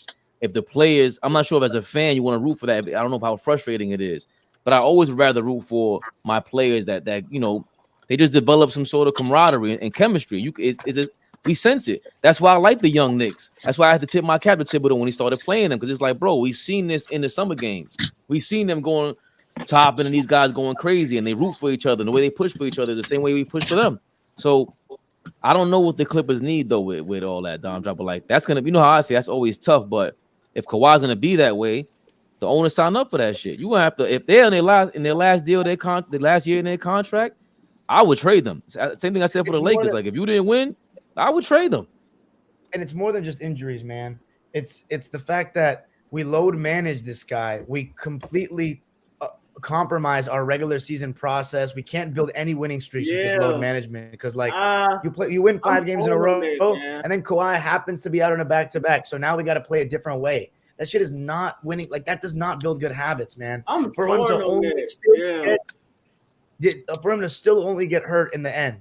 Like, it's not good process. And then we don't know anything about what happens. Bro, in what world have you guys been watching basketball longer than me. In what world has a player been taken out of the middle of a game, doesn't play the whole second half because we made the conscious decision to play him tomorrow, but we're going to rest him for the rest of the game? No injury, no nothing. That's so fucking. Kawhi struck gold with that Toronto run. That was wild. But you know what? We gotta remember what Jeff Van Gundy said, and we kind of also got to go back to a lot of us. Of course, none of us was good enough to make it to the NBA. But think about somebody like LeBron, who constantly plays basketball. I think the less basketball you play, the more you're prone to being injured. Like, I think load management is some of the reasons why a lot of these guys is getting hurt. They're not playing enough basketball. And remember what Paul George said, like, they barely practicing. So yeah. I really think a lot of these organizations, I think they need some culture. A culture needs to be where you got guys that they're just dying to play basketball. And I think the more basketball you play, the less you have chances of getting injured, man, because it's showing. The guys that don't play, they get injured. I think we long gone from that. It's too many compromising factors. You got society, you got money. Nobody is wanting to play to really make it out. Once you get the bag, you straight. You do whatever you want. Like, nobody's playing for, like, oh, I really want to play basketball. This is the only thing I can do type thing. It's so many things there's so many ways to make money now. Like, once you get the bag, like, that ain't even your primary bag no more. That's a guaranteed bag. It's just a job for them at that point. The thing is, as far as Kawhi, I don't know if it's true because he seems to play a lot. Yeah, he's a hooper. Kawhi's a hooper. He really plays. I think he just got messed up knees. Yeah. But that would be true for some other players. Like Paul George literally said, like, it's random what we do. He's like, all of a sudden we'll play, we'll have a game, and the next 2 days we won't do anything. We'll just do this. Like, he said it's so random. He said, like, yeah, he just said the lack of consistent practices. He thinks that the body doesn't build the same callus. That's what he kept saying. He's not the only person that said that. A body in motion stays in motion, but I don't know. Nowadays they're very cautious about injuries, so they don't go full speed 5-on-5 practice as much. Kerr said the same. Spencer Dinwiddie said the same. But who does do that is Tom Thibodeau, Stan Van Gundy, and Mike Brown this year. But the thing is, the only thing is you can say, and they were very healthy, the Knicks and the Kings. The thing is, though, they have a lot of younger players, so like it can go, can be both reasons. Y'all making some valid points. Y'all making some valid points because, damn, I forgot what I was about to say. Yo, did y'all see this thing where Oh, they might?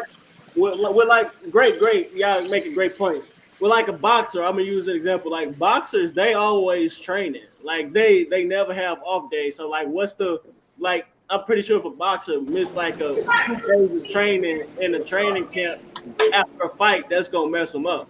Like Hey, imagine like they not playing enough, they're not practicing enough. So I could definitely see. but let me say this: if you eat, like, let's say, even if you go back to, let's say, Michael Jordan, Kobe Bryant, LeBron James, like those guys rarely got hurt, and when they did get hurt, unless it was like a year-ending surgery, like them dudes was getting right back on the court, and those dudes was nonstop playing, nonstop practicing. I just think, like I said, my opinion, them guys not playing enough basketball, man. They not. I think load management is bad. I think not practicing is bad. Them dudes ain't playing enough basketball. I'm sorry. Yeah. I'm sorry. Yo, I think Pasha Man wants to know if you're in the Lambo, all ball. Brand new Lamborghini, fuck a cop car. Oh, Yo, I don't know if you guys bro, seen that's this. that's a lyric from that's a That's debate. the baby. That's the baby, boy. Okay, cool. I'm too old for that shit. There's a new report that the NBA's competition committee is discussing potential of in-game penalty for flops, resulting in a technical foul free throw trial is possible at summer league. So it looks like in the summer league they're gonna start implementing a technical foul for flopping. I'm not rocking with that. It's not gonna do nothing. That's just controlling the game even more. Just make the game more physical. That's all you have to do. Like they addressing the fruit and not the root. The game is too soft. Make it a balance of physicality and skill. We gotta get beloved and Mel. That's not gonna happen though. They need to stop the charging call. That's what needs to be stopped. The charge is bad. So you're gonna knock them for flop, but you calling off for some fouls when the person just setting a regular pick, not even moving or barely touching the person. You calling an offensive foul. So how is that gonna work? Man, the charging call is the worst basketball call I ever seen. Dudes don't even be touching dudes. And they make a lot of wrong calls as it is. Yeah, as soon as a person jump in the air, the person get in front and just fall back. Like nobody's really getting ran over. So I mean, but that's just the defensive side. What about the flopping on offense? If we get rid of that, I would love that. Let's play real ball. Yeah. I agree. Yo, they flop, but y'all still give them the call. They review it and they still approve the call. And it be bad calls. Again, the league, the league too compromised, man. It's not fixing. It ain't nothing fixing that. I'm not gonna lie. I agree with Rage Man. I want it to be more physical, but the fact that it's entertainment more than real basketball is not gonna happen. But I mean, for me, I don't mind if it's more physical or not. That's not bothering me. What bothers me, I just want guys to play. I just want guys to give their all every game. That's just my thing. I don't want nobody low managing. I don't want nobody cruising through the regular season. Like I want to see competitive basketball games. Go ahead, beloved. I see you on. You got the mic open. Go ahead. I agree with Mel and Rage Man that the game they're trying to control the game so doctored so where it just looks like a movie script. They want movie scripts. They want up and down basketball. They want high scoring, and they don't want nobody to curse. They don't want a lot of men out color yelling and getting a lot of text. So that's why they try to doctor the game so much. But the flopping call, like that you know what they call? They're gonna say, well, that's just gamesmanship. They love that word, gamesmanship. All that gamesmanship. You know what that used to get you back in the 90s and late 80s? Decked in your mouth. So now, all of a sudden, that changes, and they don't want none of that. So anything that's going to lead for the game to get less physical and more high pace, they're going to go for. So that flopping thing, I don't think that's going to change. It started with them D'Antoni and Steve Nash. Me personally, I told Fabe this. He don't believe me. I personally enjoyed the mid 2000s basketball, the defensive play. Now, was it good for viewership? No, but I just like the details in the game. Like you have to be hard to score, and And I like the low scores. I like the 73 to the 78 points. Me personally, I like that. That shit was horrible. But there's a difference. But Detroit, hold on. I disagree with that. But I agree, but don't disagree, because I think that there's ways like D'Antoni. You saying D'Antoni and Steve Nash? I like D'Antoni bringing a new type of offense in. Just because you bring a new type of offense in doesn't mean I like that. The rules of the game should The change, league went and that super doesn't. with that. Yeah. And I don't think the rules of the game should change, and I don't think that the referee should ref the game different. Like if I want to do a new strategy, I could bring that to the game, but I don't mean the game revolves around me no more. Right? Yeah, I agree with that, because I like when teams have different identities. We don't even see that no more. Everybody play the same. Right, that's the problem.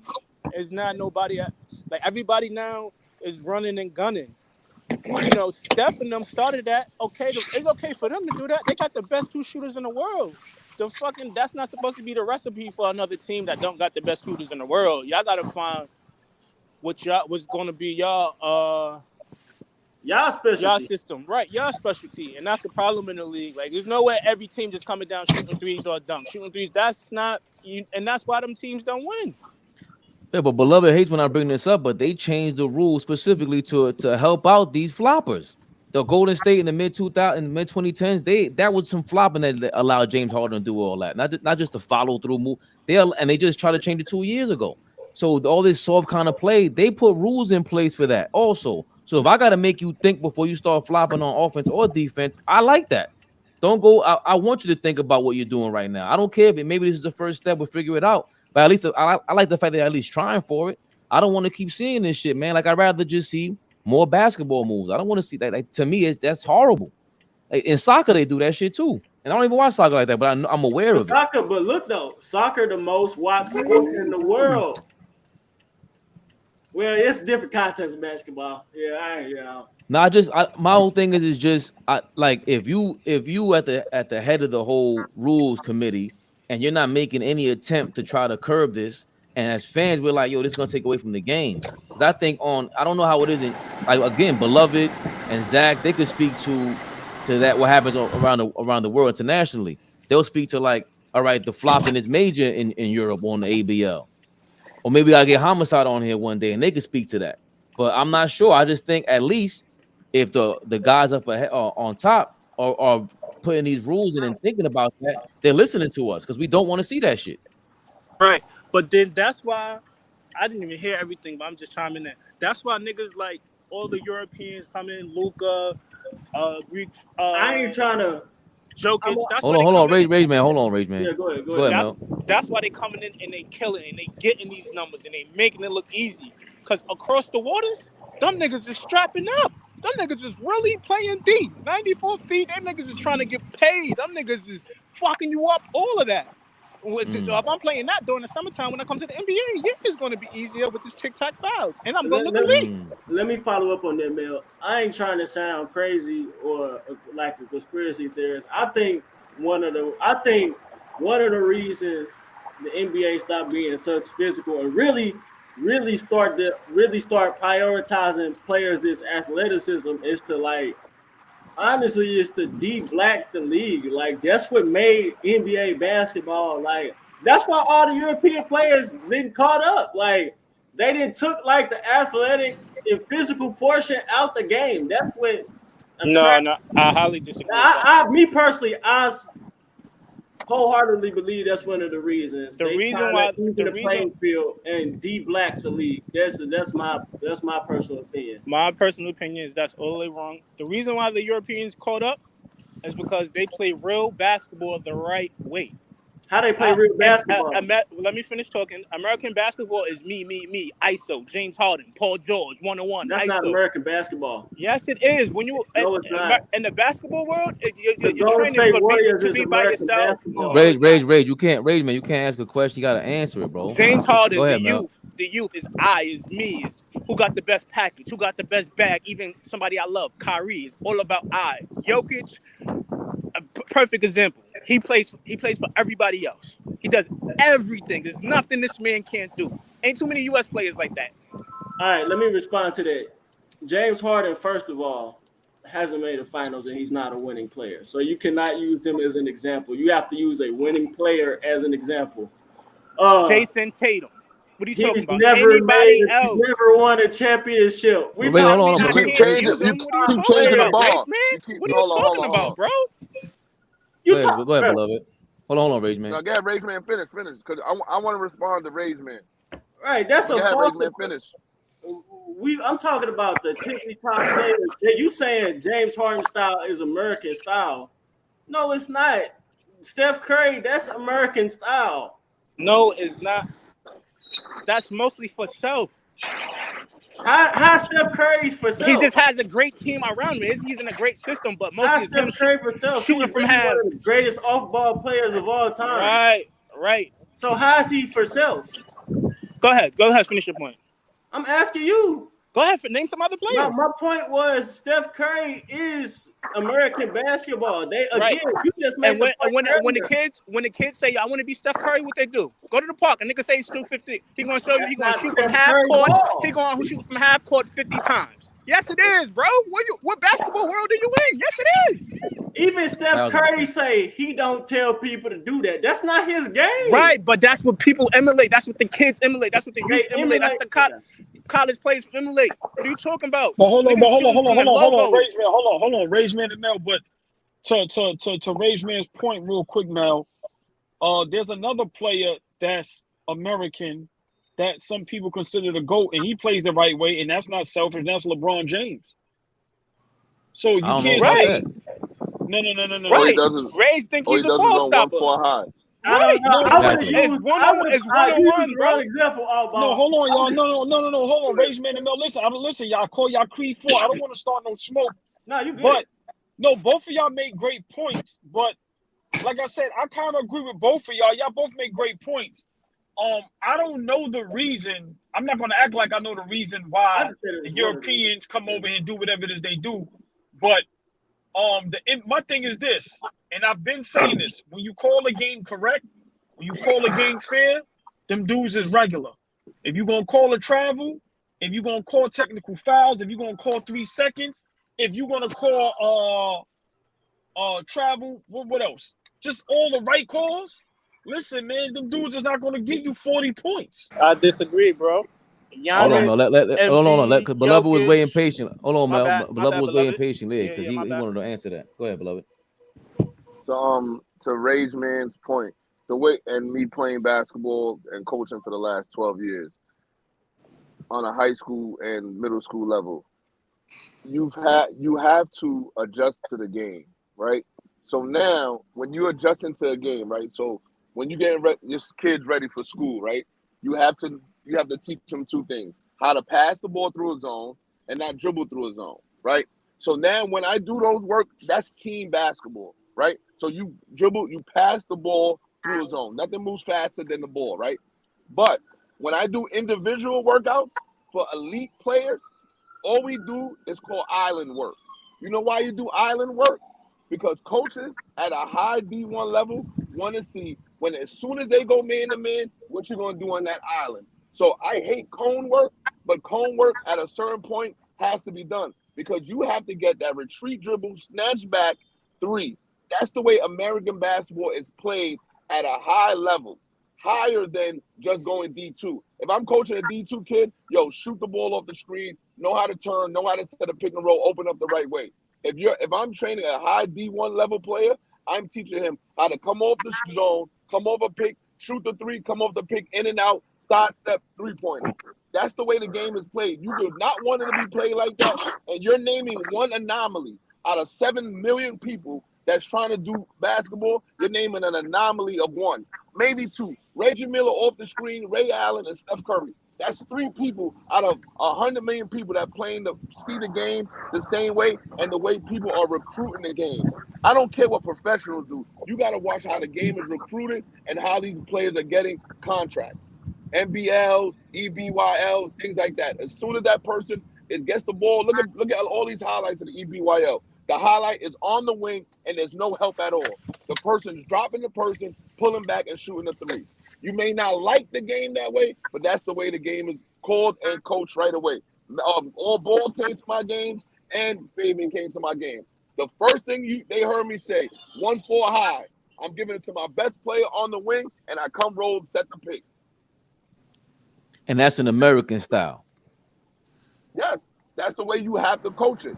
Thank you. If they're in the zone, if they're in the zone, you coach differently. They're in the zone, you put your best shooter in the corner, you set down screens, then he comes off the pick and shoots. As soon as that's why this is why people sit in zones, because there's 3 good players on the court and everybody's average. And as soon as you go man to man, whoever got the best player, I'm going to go up by 20. I'm Okay, a pressure and you can't stop me. I'm glad you just brought it up, because I'm gonna take one of all balls terms. I'm gonna retract my statement and say that instead of saying that,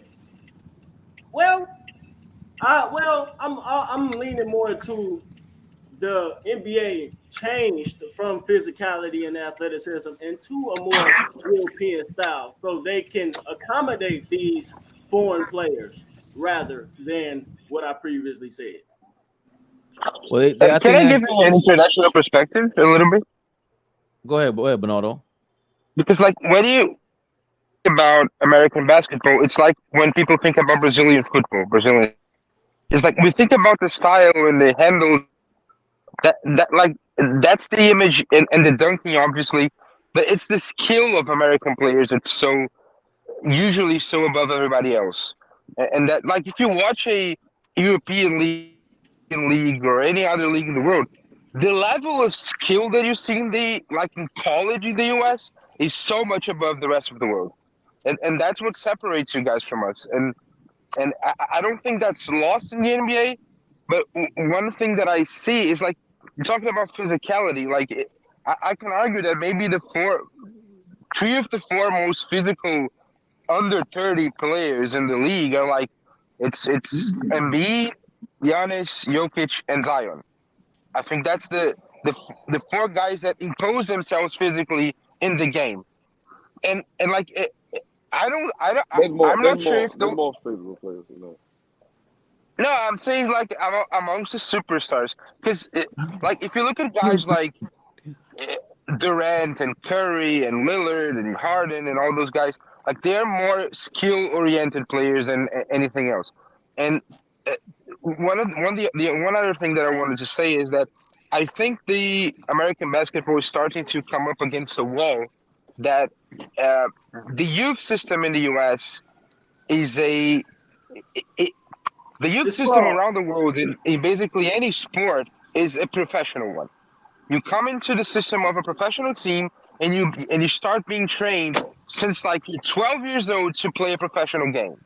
And I see that produces players who are more mature when they are 16, 17, 18 years old than sometimes the American players are. And the American players are more skilled than anybody else, as I said. But sometimes, like, if you watch, because that's the thing, like Luka Doncic was playing EuroLeague basketball at a professional level at 16 years old. And it's all integrated. And the US, when you guys started, you couldn't use the high school college system because it wasn't efficient enough. Like, you couldn't compete against the rest of the world in terms of producing talent when like Real Madrid and my team Flamengo and big clubs around the world will have youth systems that teach players how to play professional style football from age 8 to age 18. And So that's I think one other thing. What? Go ahead. No, that's the other thing. Like, it's the skill level of the Americans is so much above the rest of the world. But like, basketball is a more global game, so it's natural that more international players will start being successful. Yeah. And the rest of the world has a different youth system. That's the two main things for me. I think you hit it on the nose. I think also the culture, the European. I got to mute you, Bernardo. You got the cars in the background. The culture is different. Also, like in France, you could drink at a younger age. Like there's a different. We have a culture clash with working in this country in general, but also I like what Pasha Man said. The Euros used to be considered soft. They're no longer considered soft. We can't consider Luka Doncic and Joker and B. None of these guys are soft. We didn't. That's not the first thing out of our mouth. And it used to be that way. So that speaks to the fact that we consider a bunch of our players soft. A lot of these guys, even someone like a LeBron, we go like, you shouldn't be doing that, or whoever it is that flops too much. everyone flops, but we've never considered American players soft like that. We would have thought that they were the more physical players. As you love it. Oh, he's on the east side. Mel is 1,000% right on this. The modern emphasis is all about that since the late 90s. He's spot on. That's why the Spurs got all the foreigners. Mel is correct on this. They only see the 30-footers from Curry, not the off ball, which is true also. Yeah, I agree with what Pasha Man saying. After Michael Jordan, like too many people was trying to play like him. You got the Iversons, the Kobe's, the Ray Allens. That messed up the league. Too many people. They abandoned team ball. Michael Jordan is the only person that can play hero ball, and through a system had very all-time great teams. Can't nobody else do that outside of Curry. Too many people trying to be like that. We got to get back to fundamentals in team basketball. Outside of Michael Jordan and Steph Curry, ain't no guard leading the team as the leading scorer. It's never happened. We got to stop our players to be like that. I think that Bernardo was right because like when you're elite in a certain area in Euro or anywhere, they have a club for you. You know what we got for you? AAU. And 92% of high elite AAUs, their parents are not paying. Regular AAU kids, parents still have to pay a fee. You're still getting paid to train. You're still getting paid for tournaments. You're getting good training. You're getting good tournaments. But like you said, from 8 years old, like if you're an elite kid, like you're gonna stay elite from 8 years old, and you're never gonna pay, and you're gonna be in a club, and they're gonna teach you. Now, what the American system is teaching could be a different story. I think that the reason why Europeans are higher up there right now is because they teach their kids young. No matter how good you are, you're not bigger than the team, and you're gonna move the ball through the team. And like Mel said, you're gonna learn how to play a system of basketball where you still get shine, but you're not slowing the pace of the ball. You're not slowing the pace of the ball, and you very rarely see isolation plays in Europe. You know when you see it? When the American player got the ball and they run a pick and roll, they run an ISO pick and roll on a wing. Hey, that's that Michael Jordan. Even in the EuroLeague, if you're in the EuroLeague, I watch the EuroLeague a lot, and if you watch the EuroLeague, I think we lost. lead American players are playing in the NBA, but the players in the EuroLeague are what they call the system breakers. Like when you need a bucket and when you need someone to break down a defense, there's nobody else better than an American player in the world, anywhere, at all times. Exactly. And that's a fact. But the thing is, usually those players aren't the best players in the team. Like they aren't the system. They are the system breakers. It's a different concept. Like in here in the US, a lot of times you see like trying to like every time a team in the NBA tries to construct a team around Kyrie Irving, it always fails because he isn't a system player. He's a system breaker. That's the difference. And I think when you look at the EuroLeague, that's pretty clear. Like it's and what you said is completely true. Like in everywhere else in the world, both in soccer and in basketball, what you have is a system of youth academies that have professional coaches teaching players how to play professional sport from the beginning. And 16, you start training with the professionals. You start training with the main team. So it's a different I think that's a good system. I think he brings up a good point because me and Mel, we can name you about 15, 20 people we know that went to Europe and played and was the only one American on that team. You know why they only put one American on the team? Because like what Bernardo said, when I need a bucket, I'm gonna go to that guy. That guy wasn't good enough in NBA, but I know Mel probably knows. We know many people that made great livings out of in Europe and overseas. And you know what they did? They just got a bucket. They didn't even play. Listen, they probably wasn't even in. They didn't lead the team in scoring, and they didn't lead the team in minutes. But when they was in there, they were specialists, and they went to get that bucket, and that's it. And all ball knows probably 30 people that made millions overseas, but they couldn't make the NBA. You know why? Because we got 7 of you already. You're not a skill. We have 7 of those already. Now we didn't need one in Europe. That's what Homicide always said when he was in the NBL. He's like, yo, none of you guys can average 30 in the But Euro that's League. We just play different. But that's a great point because I even go back to my guy Butter, man, who we first had on the show, where he was like in the league. Remember, he going, I'm 5'9", 5'10". They got guys with my skill set at 6'4", 6'5". So yeah, beloved, but no, those are great points. Those are great points. But let me ask y'all a question. Do y'all think the European players will be as successful and as dominant if the game didn't change so drastically? So meaning like they basically knocked the big man out the league. Yeah, they knocked physicality. Like they implanted basically Euro rules, traveling, Euro step. They literally, I don't know when last time they caught 3 seconds. Some guys just sit in the paint all day. I'm just saying, man, as great as those guys are, and I'm away from them, but if they didn't take all the positions away, I'm being honest. Like, think about it. Joker has maybe 3 real centers that has to guard him in the whole NBA. You made a good point. All ball, because as great as Dirk and Steve Nash were, they were great. But in the late 90s, Dirk, when he first came in, he was a laughing stock of the league. It wasn't until they was having problems. It wasn't until the mid 2000s, once the rule changes, they literally were winning MVP as soon as the rule changes. As soon as the rules start changing. So you know what happened after the Malice of the Palace? That's when the rules changed. Because remember when we talked about when Steve Nash, when me and you was talking about this, Fabian, when we talked about when I said, yo, Steve Nash got better when he got older, and that happened in the 04-05 season when he signed, and then that's when the rules changed, because then there was no hand checking after the season. After the Malice at the Palace, that's when everything changed. Points per game started shooting up.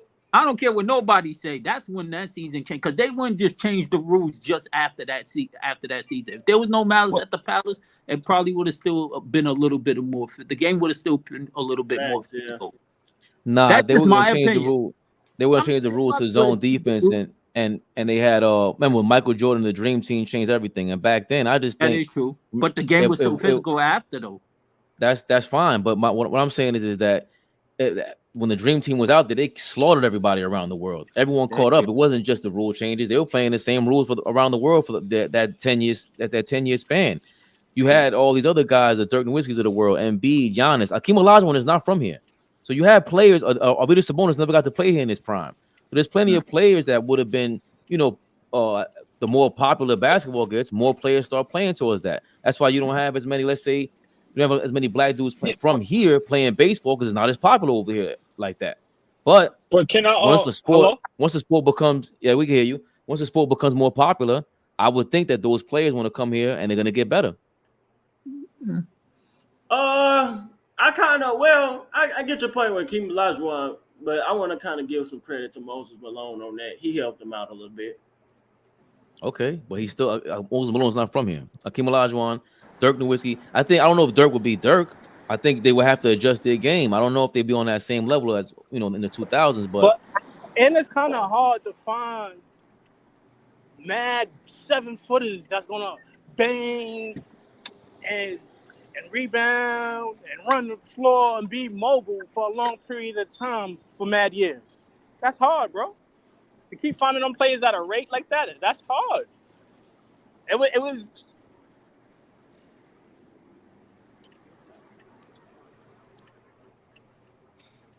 I don't know if he meant to find them here or around the world. I just think that the talent pool. Period. Anywhere. I just think 7-footers that's going to last for how long? A lot of them didn't last. They was trying. The Greg Ogdens and Michael Candles. They tried. Them guys is out of the league in a few years. All right, but let me say this real quick. This the problem I have, and this is no knock on nobody. Robert Herbert, whatever his name, Indiana. Roy Hibbert, right?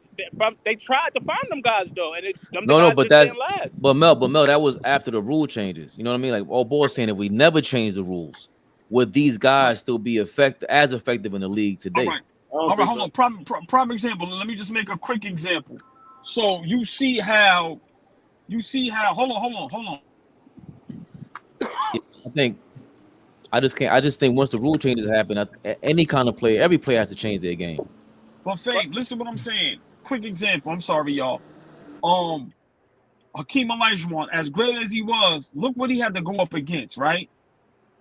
We never considered Hakeem the greatest center ever until after his career was finished, right? Because Shaq can tell you, some guys like Kareem, Hakeem, maybe top 5 or whatever. Right now, some people have Giannis and Joker top 5 greatest at their positions. That's my problem. That's wild. I got Giannis in top. Giannis close. I got him top 10 power forward. Right. But you understand what I'm saying? So my point is, the game changed drastically for those guys. Once again, if there's no positionless basketball and Joker got to go, it's 30 teams in the NBA. Joker don't have to go against 5 great centers. You got Embiid. You got Embiid. Go ahead. Wasn't like that in the 90s? I like it was 30 great centers in the 90s. It wasn't 30 great centers in the 90s. Is that You can't say that. Right. No, Mel. I'm gonna make a comparison, old boy. And then wait. And then it was a period where if you wasn't banging in the NBA, if you wasn't like just get the rebounds and dunking it, you couldn't play in the NBA. No, but Mel, I'm not saying they gotta be great. I'm not saying that. But right now, there's not even 30 centers in the NBA. Like some of the guys that centers is really 3s and 4s. It's just that the way the game is played, you don't have to be 6'10" to guard Joker. That's all I'm saying. I'm not saying they got to be 30 great ones, but right now, you can't name 10 7-footers. That's when I say decent, meaning defensively okay and grab rebounds. Everybody else is literally 6'10", 6'9", and littler, and they're not even banging. That's all I'm saying. I agree with that, but I probably couldn't name 10 in the 90s neither, can you? 10 what? Great centers that used to bang. Great No, centers? it ain't about being great. Yeah, you can name 10. Like you can go with Rick Smith, Pat, David Rob. Bro, you bugging. Rick Smith is shooting jump shots and shit. No, listen. You got Shaq. You got Tim Duncan. You got David Robinson. You got Patrick Ewing.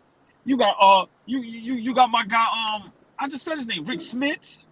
Like, bro, it was a lot of them. You got Shaq. Nah, that's 5, 6, 7, 6. It's not a lot. Bro, I gotta. Like, we can Google. I gotta go through the Alonzo Mourning. Yeah. Oh, okay. Matumbo. Way more. They had Matumbo, right. And these are. I got it. Yeah, Benoit Bent. What's the homie from Cleveland? Dom said Adam. Can I add him? I don't know. He said add him. I just did. Yeah, so Mel, what I'm saying is, like I said, Mel, you made a great point, but I wasn't trying to say they all got to be great. I'm just saying, like, literally, there's competition is low, right? You only got to come out about 3 times a night to really. Right. So really think about really think about the Joker where he's playing against big men to where they not even like their game is not even defense. Right. So we were just talking about if Boston had a chance to beat him versus Al Horford. Al Horford not even a center. You get what I'm saying? Right. But this is why I'm pushing back, old boy, because it's not about.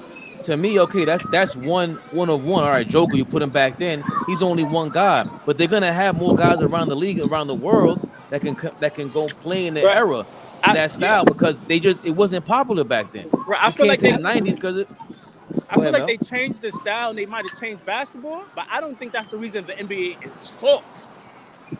No, I don't think that either. You don't think that's why the NBA is what? It's soft. It's soft and there's no. But Mel, it's soft because remember, it's like right now it's like purely entertainment. So I get it. Right. When you got $1 billion business, you got to do what makes the money. I get that. Like when it's business, many of us may work a job we don't want to work, but it's business. We got to pay the bills. So with the NBA, who are they to change? Right? Who are they to change what they doing if they making $10 billion a year? But if we go this way because of the fans, we only want to make $1 billion. I completely agree, y'all, Bob. But my thing is, I said it before. I'm not pro owner. I'm not pro player. I'm pro consumer. I want the best product for the people that's paying for it.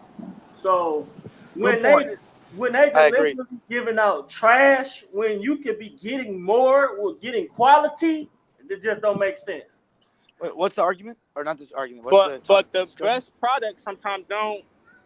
It might This is not the best product. This is literally not the best product. No. Hey, Rage Man. Can you guys hear me? Rage Man. Hold on. Yeah, we I can hear you. Now, disagree. Rage, Okay, cool. But Right- this is right the now, problem. They're right. saying, I think. Can y'all hear me? Yeah. I don't know what's good. Yeah, it's bugging. I don't know what's going on. Can y'all hear me? Yeah. Yes. So Yeah. Rage Man, until Mel come back on Rage Man, I disagree with some of your points. You made a great point, but this is where I disagree. It is a great product. It's just that the product is not playing up to its standards because the rules is implemented to where they don't have to. Load management. You don't really know if guys is hurt. Yeah. Guys is really saying, I don't care about the regular season. I just want to get to the playoffs. So just think about if you got competitive basketball every game, then it'd be a different ball game. So I think the product is there. It's just that these guys found a loophole to where they don't have to play hard every game. Good point. No, I feel like it is the best product, but people don't really want to see the best product. It's just they're saying it because it sounds good. Because Denver Nuggets, they have the best player, 2-time MVP, should have got MVP this year, by far the best team, but niggas rather see Ja Morant or Steph Curry. Good point. Good point. And another thing, I think-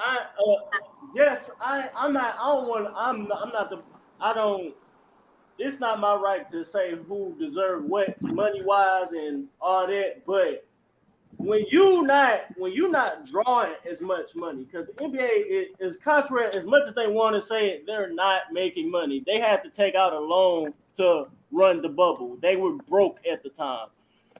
If your players are making more money than ever and you're not making money, that doesn't make sense. But they are making money. That's the thing. That's They're why they not don't change making the thing. money. The NBA is not making money. I'm you're telling bugging, you. Based on what? I ain't never Yeah. heard nobody say that. All, Yeah, I that- mean, Rage Man. Adam Silver literally just said a couple of months ago when people were complaining about load management. I'm the biggest complainer about it. I think it's fucking terrible. Ruined the league in the regular season. But he said that we're not going to change anything because y'all are still watching. We're still making more money than ever. So why would we change anything? Who's watching? The world? The bubble was the mean? lowest rated finals. Wait. But you're naming. Rage Man, Yeah. What? No. I'm okay. The bubble is one example, and the bubble was not real playoff basketball in terms of what we've known as playoff basketball. So of course it didn't get the same amount of views. But the regular season NBA, based on all these different other avenues, they may not get the ratings. The TV ratings are not as up. But think about how much people consume online that we didn't have even 20 years ago. So they're still making their income more than ever. Yeah, and that's why people like myself. Yes. I don't believe that. Again, they had to get out a loan to run the bubble. They're not making That money. was 3 years ago. Rage Man's 2023, almost 2024. Number two, I've seen so many people watching basketball that don't know shit about basketball because of gambling alone. Niggas is watching basketball. Great point. People are watching. Wonderful. People are watching. It's just. Also, hey, hold on, Rage Man, listen.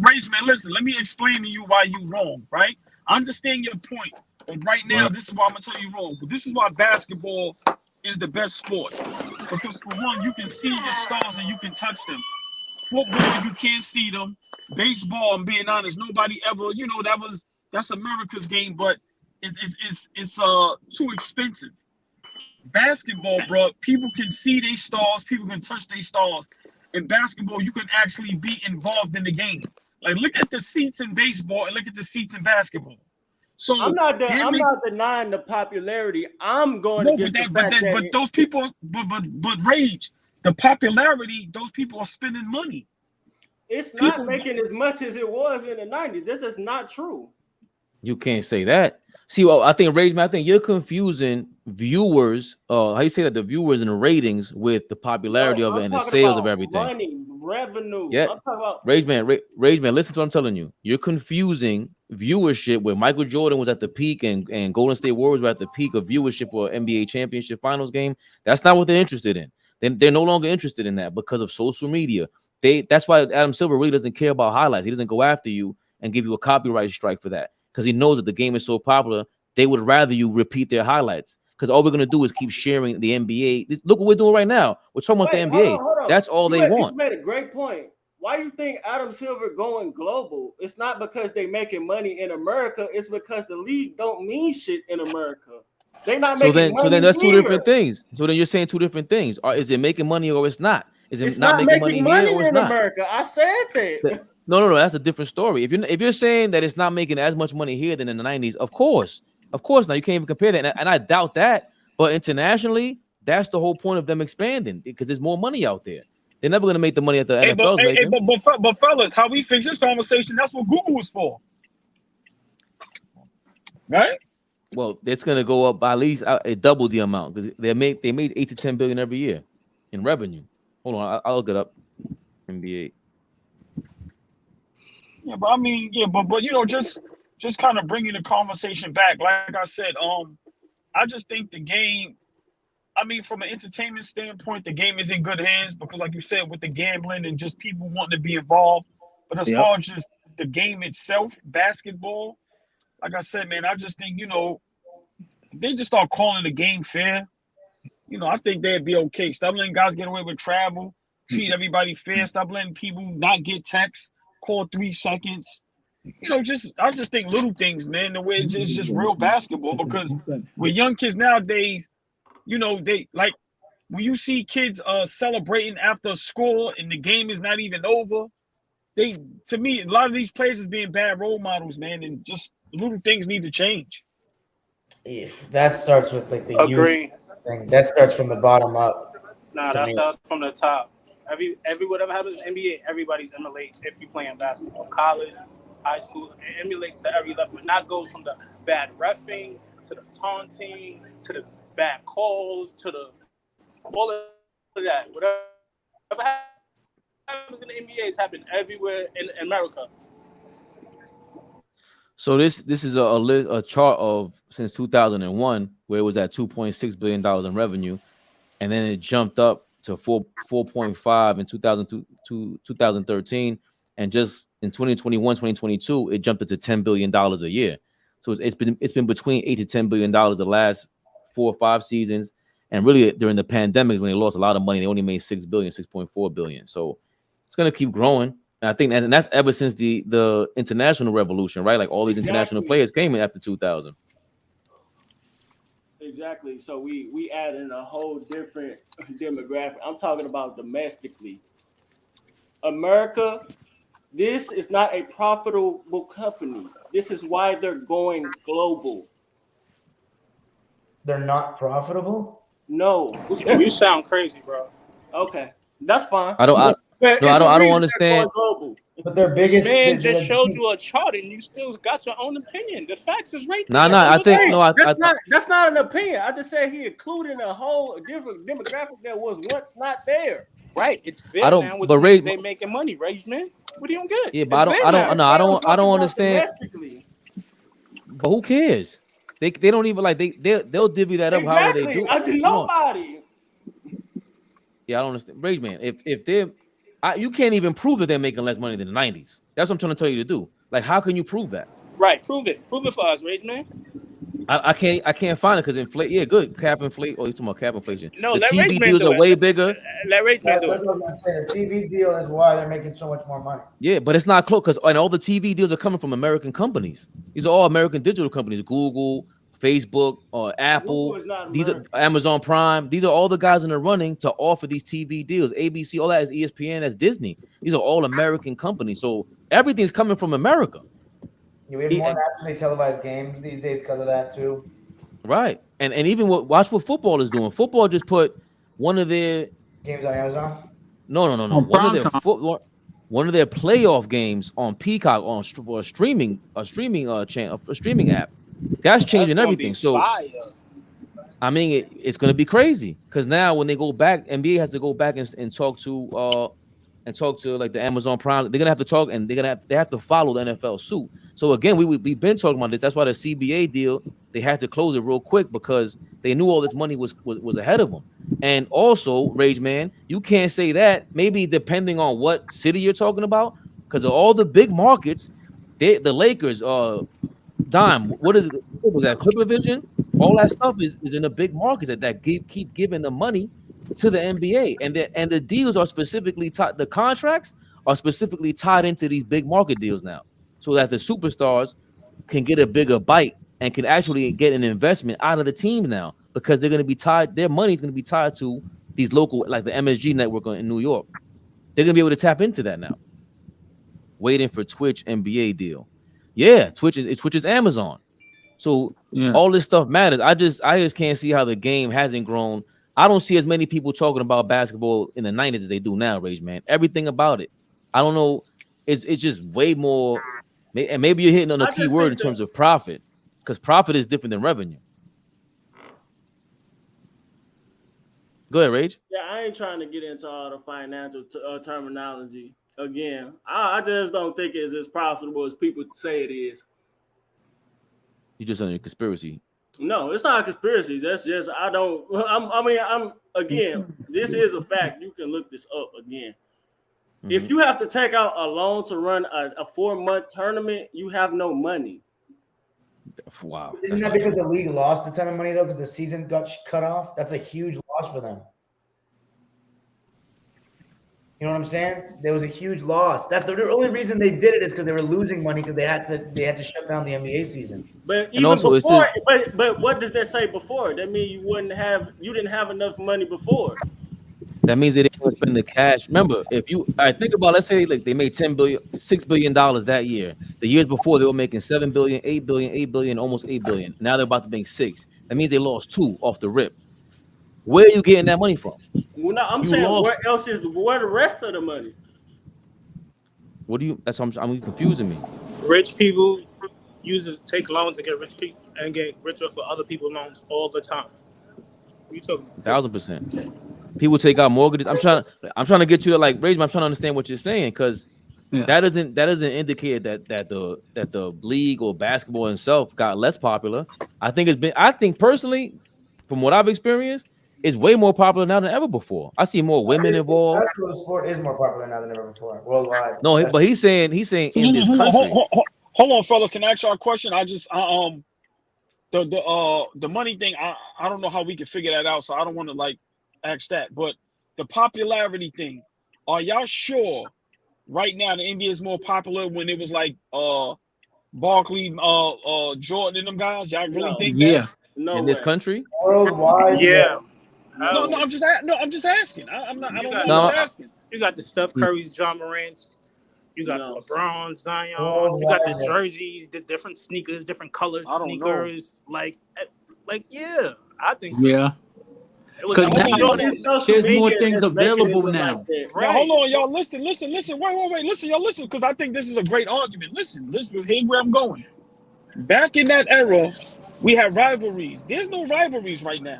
Like, let me just say this. That Chicago Knicks rivalry, that Indiana Knicks rivalry, like, it was real rivalry. So I'm just asking, I don't know if it's just clear cut that right now it's more popular. It may be, but I don't think it's a large margin how it's just nothing to think about it. We can just automatically go, yeah. I don't know about that, fella. Right, it's not. It's not. Social media I feel is making it look like it's just way more options. Hold on, Mel. Hold on. Let him finish up, Rage Man. NBA basketball is still not the number one sport in America, and it's still a we far all know distance. That. I don't know. We all know that though, Rage. Yeah, I'm saying, is basketball bigger than baseball right now? I mean, like, has it? I mean, yes. I'm talking about in America. Yes, Rage Man. Yes, the biggest sport is football. Everybody know that. Worldwide, it's not really close, man. The NBA has grown a lot. Stern did a lot for the league in terms of that. Like, and guys like Dirk Nowitzki, you know, all the international stars, even like role-playing stars, like not stars, role-playing guys like your Leandro Barbosas, your Nenes. Like, these guys grew the sport over there in Brazil, for example. Guys in Spain, like the Gasol brothers, like, you know, like you know what I'm saying? Like the Olympics, we didn't used to let our pros go because we'd wax everyone. Now it's a little bit closer, you know. We had some good teams.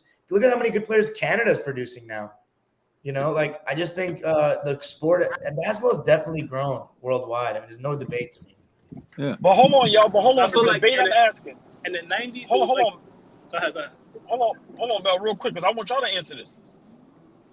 I'm not saying today is not more talented. That's not the argument. But more popular than the 90s? I don't know. Not I really worldwide, don't know. Obo? Huh? Worldwide, you don't think it's more popular? Yes. And I'm gonna tell you why. Do y'all remember when Michael Jordan and Magic and them went over to play in the Olympics? Yes, but that was the start of all this thing. That was the beginning of the wave. If Steph Curry and LeBron and John Morant and all of them went to the Olympics this year, it'll be way crazier, bro. Okay, I wouldn't say way crazier. No, It would just be crazy. hey, Mel, you better. No Hey, Mel. Right, watch that. Hold on, Mel. Watch that Dream documentary. Hold on.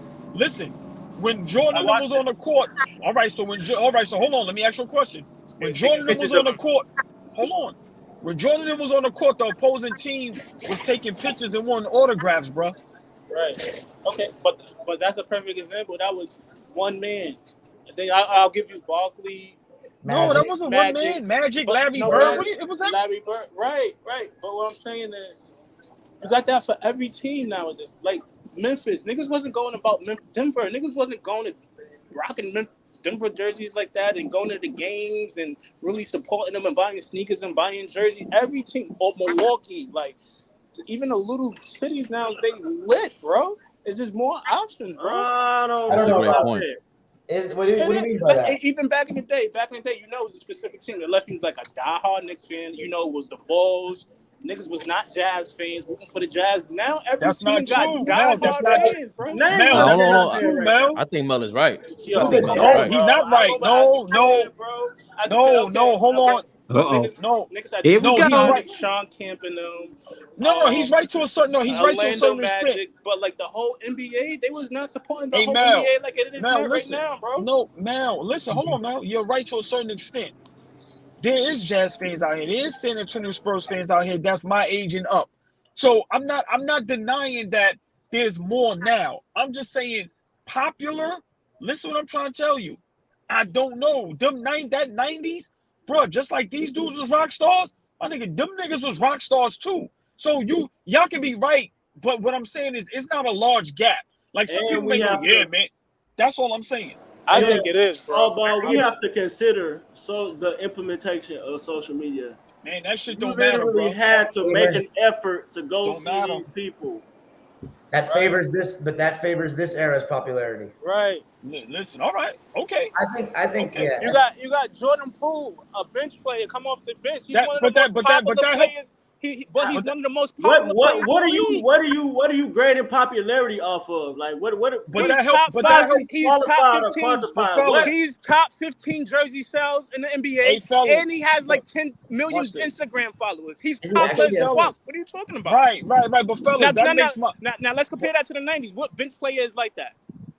What are you talking about? Social media didn't exist. Right. That's why now it's bigger and better, stupid I'm head. saying, how are you gauging that? And it didn't exist back then, buddy. Right. That proves the point of right now. Mel, how old are you? He said, what did you say, stupid head? I had to create some shit. What is wrong with you? He said stupid head. Shut up, Mel. Mel, first of all, how do you ruin you ruin your own point? First of all, this guy Jordan Poole is on the most popular team in the league right now, the Golden State Warriors. That's my point. They're the most popular team. They were nowhere near the most popular team in the 90s. You had to have, which proves my point, right? No, I'm with you, but you shot yourself in the foot by the whole Jordan Poole thing because every team with that many stuff, because Dennis Rodman had like a top 15 jersey. The Bulls had like 3 or 4 top jersey sales in the 90s. That's one they were bound team. to. That's what I'm saying with the Golden State Warriors. Mel, let me do it. Mel, let me do this because you just fucked it up. So because you have, going back to your point, all these other small markets are now blown up. You went from Seattle to Oklahoma City. You have New Orleans now. They went from Charlotte to New Orleans. All these small cities now have teams. This way more popular than the 80s and definitely the 90s. Now in New York and all the big markets, it's probably just the same, maybe so. But you have way more cities involved. I think it's impossible to say it's not as popular. Way more. Like Memphis has hold on, Fabian. When did those 30 teams expand? When all the let's say the 90s. They all expanded before 2000, right? In the 90s. Yeah. Okay. So no other team expanded since, right? Right. So they expanded at the peak of the popularity, right? No, not necessarily. How? What are you You just saying? made that up. Getting bigger. What are you talking No, about? you just made. Hold on, No, they From other expanded countries in coming the peak here. of It's the still getting bigger. popularity. It's not the peak. These guys. That's my point. Is I think we have more countries involved, but you can't say we have more cities involved because we have the same amount of teams. No. Right. There's I mean- more. Wait. It's Yao different. Ming, if you know how much it- NBA was making? How it popped up when Yao Ming I'm was out. in LA, Exactly. nigga? But hold on. I It's just not. said more countries involved. No, but that's the Houston Rockets that they got. Now the Rockets were popular during Akeem Olajuwon's time, and then they were gone. And then when they got Yao Ming 10 to 15 years later, it became relevant again. Yeah, he's a Chinese player. Okay, say Right. whatever you want. But the Rockets are not a big-time team. So a lot of these teams are getting foreign players. They're going to get more. Like, it's way more popular in these cities because All for right, whatever reason. But it is. All right, I Faith, mean, let me ask you. Hold on. Let me ask y'all a question. Because once again, I love this argument. Mm-hmm. I can agree to a certain extent. Okay, it's popular now. All right, I give y'all that. I'm not gonna like argue that. But let's be realistic. Without social media, certain players wouldn't even be known.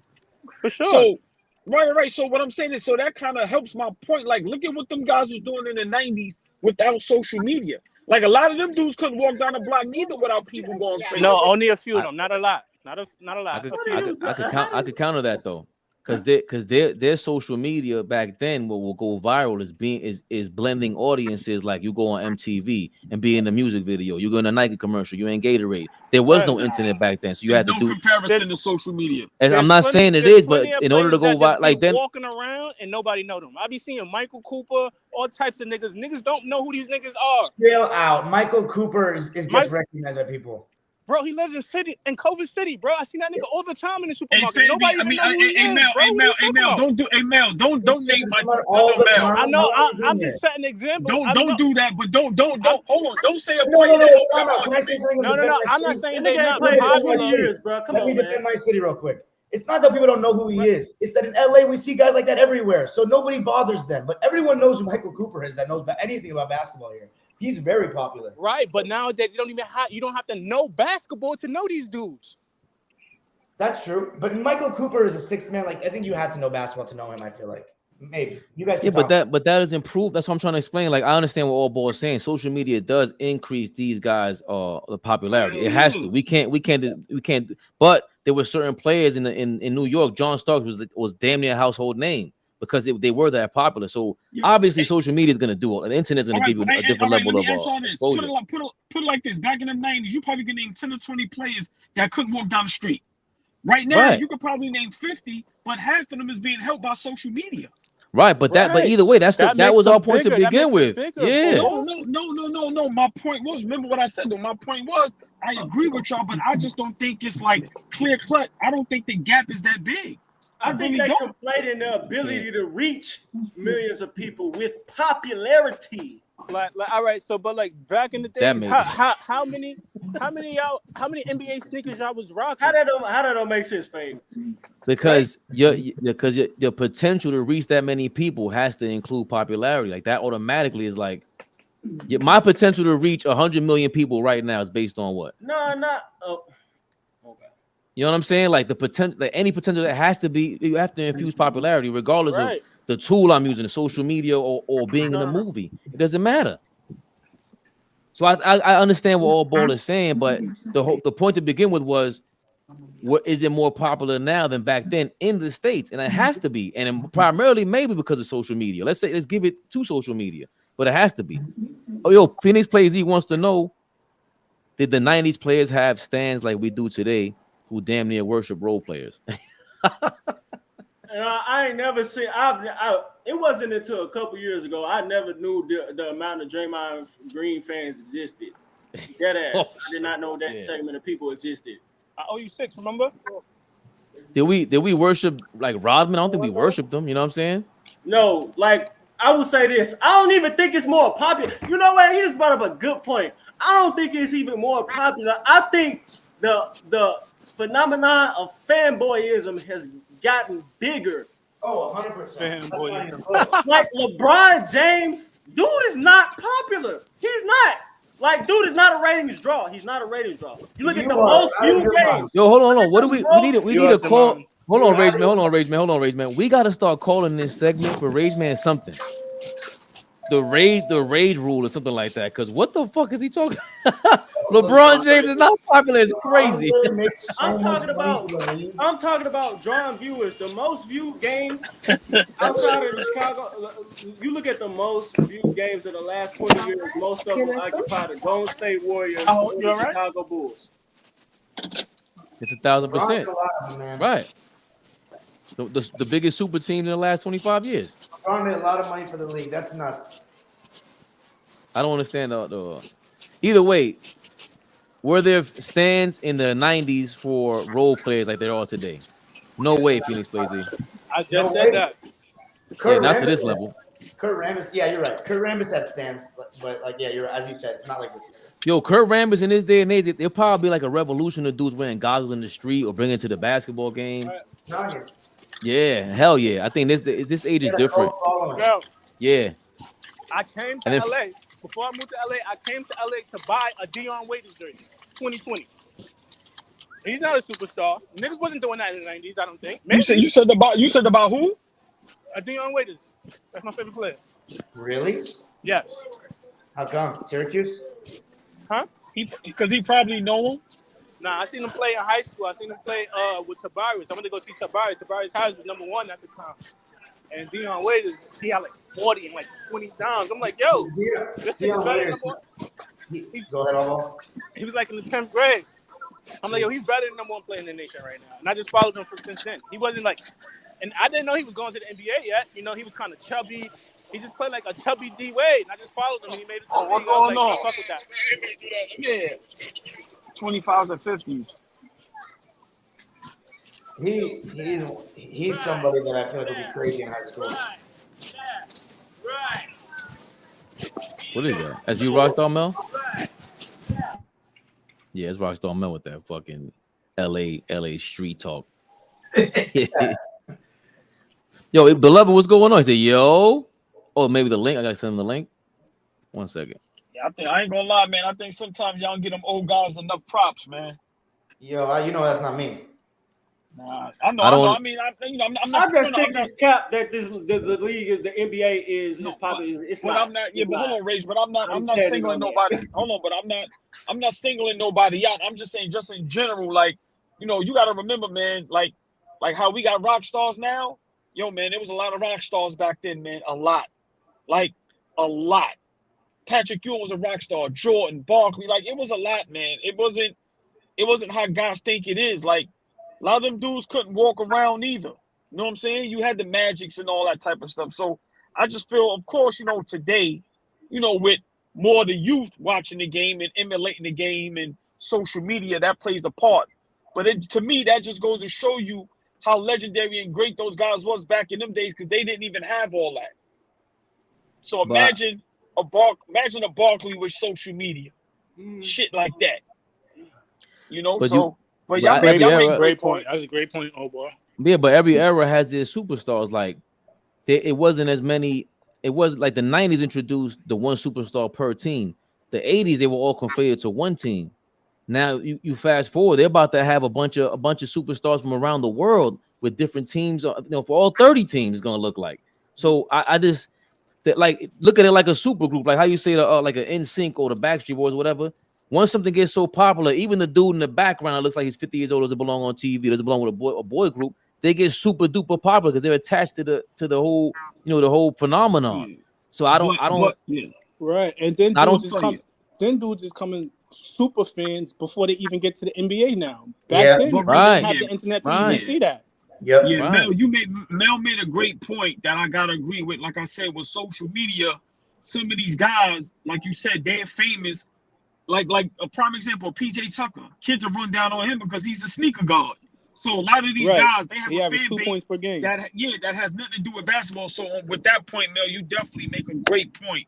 That, like you said, with social media and just the popularity today, that shit is out of control right now. So you definitely made a great point with that. I definitely agree with that. Yeah, I'm just hoping Rage Man throws a monkey wrench in the game, but like, none of them are popular anyway. They all fucking definitely more popular worldwide now, man. That's not even. I said the and that's I never said nothing. Hold on. Hey, can I ask y'all a question? y'all opinion, who's the most popular basketball player of all time? Oh, it's Jordan. Yeah, that's easy. Not even. It's a pretty significant gap. That's a gap. Like ain't nobody like just like in entertainment, ain't nobody know damn Michael Jackson. That's a different level. People were fainting and shit. Different level. Muhammad Ali was a different level. It's just the sports star. To your point, all ball. The superstars back then was everything. Like all the popularity went to them. Like they were the draw. You know what I'm saying? Can I say something? Hey, hold on. Can I say something, Faye? Some people will disagree with you because they said Kobe Bryant's fame overseas and in China is like no other. And I laugh at them. Well, there's some validity to that, but I don't think he's more popular worldwide than MJ. Yeah, he ain't no Mike. Like overall, in America included, like Kobe does get a ton of love in China, but in America, Jordan was way more popular than Kobe. I'm not gonna lie. I didn't realize how much less popular or how much less glorified Kobe was until I went out to school in the East Coast and the way they talked about him compared to us. We worshipped him, but like Jordan, it seems like everybody in America has this idea of like how amazing he was and his presence, and it was like almost like a god in ways. But I think MJ is up there with the most popular athletes in history of any sport, not just basketball. Like he's in there with Ali, Messi, Pele, those guys. He really is. Mike Tyson. Yeah. Well, I think. Do you think Tyson's more popular than Muhammad Ali? No. I don't know. Muhammad Ali is. Yeah, I would agree. See, hey, but you know what y'all doing? What? What y'all doing is y'all getting two things mixed up.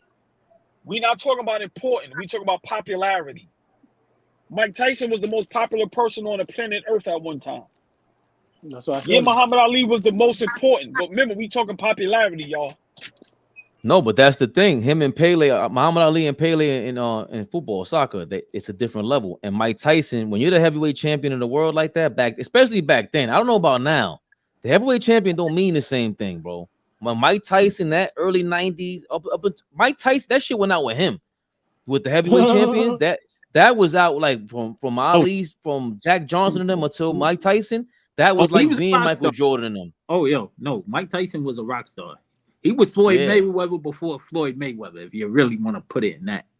Floyd ain't got nothing on Mike Tyson. He was more popular than Ali, though? No. Ali was different. They were saying like it was Muhammad Ali, Pele, and Jesus were the most popular people at one time. Yeah. Even my dad, the way he talks about it from Iran, like Muhammad Ali's like everyone knows him, you know? Yeah, and again, remember, you had 3 channels back then. So Ali's like, remember, Ali's like a wrestler, bro. He's out here talking shit. Nobody was doing what Muhammad Ali was doing. That was insane. And I remember that's not my time period, but you could just look at it. Look at Ali was all a game. the television Ali back was then. rapping before people was rapping. Let's put it in that. He was saying lyrics before any rappers was saying lyrics. Yeah, and it's not about importance or ball. Like a lot of people hated him. That was the thing about Ali. They don't talk about. A lot of Ali was like just like Floyd Mayweather and Tyson. They really took that from Ali. The whole like, the anti-hero thing. He was that guy. So people. If you talk to people like older people in your family, they'll tell you a lot of them didn't like Muhammad Ali. I don't care if you're black or white. They didn't fuck with him. A lot of people, after he went and protested against the war and stuff like that, he became real polarizing. He was like, I want to say, what we think LeBron is, but even bigger because what he was doing was way more important, like you said. So it brought a different level of popularity and emotional attachment to it. Mm-hmm. Michael Jackson is more popular than Jesus in China. Yeah, he might be. Michael Jackson. Michael Jackson's one of them. Like, I remember exactly what I was doing when the nigga said Michael Jackson died. Like, me 3. See, but can there ever be another Michael Jackson again? I think that's Paul's point. Like you got super duper, right? Are we talking just popularity or talent or both? Both. It won't be never. And you know what's crazy? The biopic is gonna even make his popularity even more. I don't want to see no biopic. I'm just saying, Michael Jackson. How many biopics are they making? Like, because his nephew is playing. His nephew is playing him. I know. Their movie from when they were younger is a classic with Joe Jackson. But I think they could do it. I think they would. It's gonna be like the Truman. You ever seen the Truman Show, the movie? Yeah. Fab, how big? Fab with Jim Carrey. Fab. Yeah. This is for the elders. Fab, All Ball, Turbo. how big. I mean, I kind of got an idea, but he really made me want to play basketball and love basketball was Magic Johnson. Like Magic Johnson was it for me. Like they endorsed his smile, the way he played on the court, the furs, had the celebrities at the game. That's all for Dime and All Ball was pretty. I didn't. The first game I ever seen in my life was Magic versus Michael Jordan. So I didn't really. But the only reason why I watched it was because I was 8 years old and they kept talking about Michael Jordan. When I saw the game, this is how green I was to Ball. I was like, I seen him walk into the locker room together, like side by side, and Magic was taller. I was like, how the fuck is he taller than Michael Jordan? He's the biggest, he's the best person in basketball. But I didn't know anything. I didn't realize how how big Magic was and what he meant. So I didn't really understand it. Even like that later on that year, he went on to that's when he said he had HIV and everything, but it still wasn't Mike. Like Mike was a different level. Okay. Yeah. Well, what was the question? I mean, that's my goat probably. Like, I can't ask him because can't ask Dom Dropper because he wasn't alive back then, so he don't really count to me. Nah, he always talks about like the people in LA. Go ahead, Dom. Right, People in LA but you didn't experience it during the time. It's different. My thing is like when you're there and you're experiencing it, like it's different from me, your pops being able to tell you. Well, what's your question? Like, I forgot Mel's in LA. What's your question? What was he like? Like when he was the biggest superstar? Like what was it like? Like my uncle had season tickets at the Forum for 2 years, and he was the biggest. Crazy. The biggest star in the city by a landslide. He could have ran for fucking mayor. I've heard that the day that he announced HIV, it was like someone died in the city. My parents tell me about it. Everyone remembers who they were. It was terrible. He was king. Like Showtime took over everything. And the Forum Club after the game, apparently was like, you really have to know someone to get in. Right. And apparently, like all the baddest bitches in LA would go. Like it was crazy. And Magic and Bus were there with like 10 girls apiece. I remember one time my uncle told me that 10 days after he had announced he had HIV, he was still with like girls all over him. Like, dude, this guy, like, when he started opening up businesses in the hood, like, I didn't know how big of an impact that really was. But you were at the movie theater. There was a TGI Fridays that was like a club in Ladera, and like that was like a real like going like a happening place for people in that community. And like so, Magic.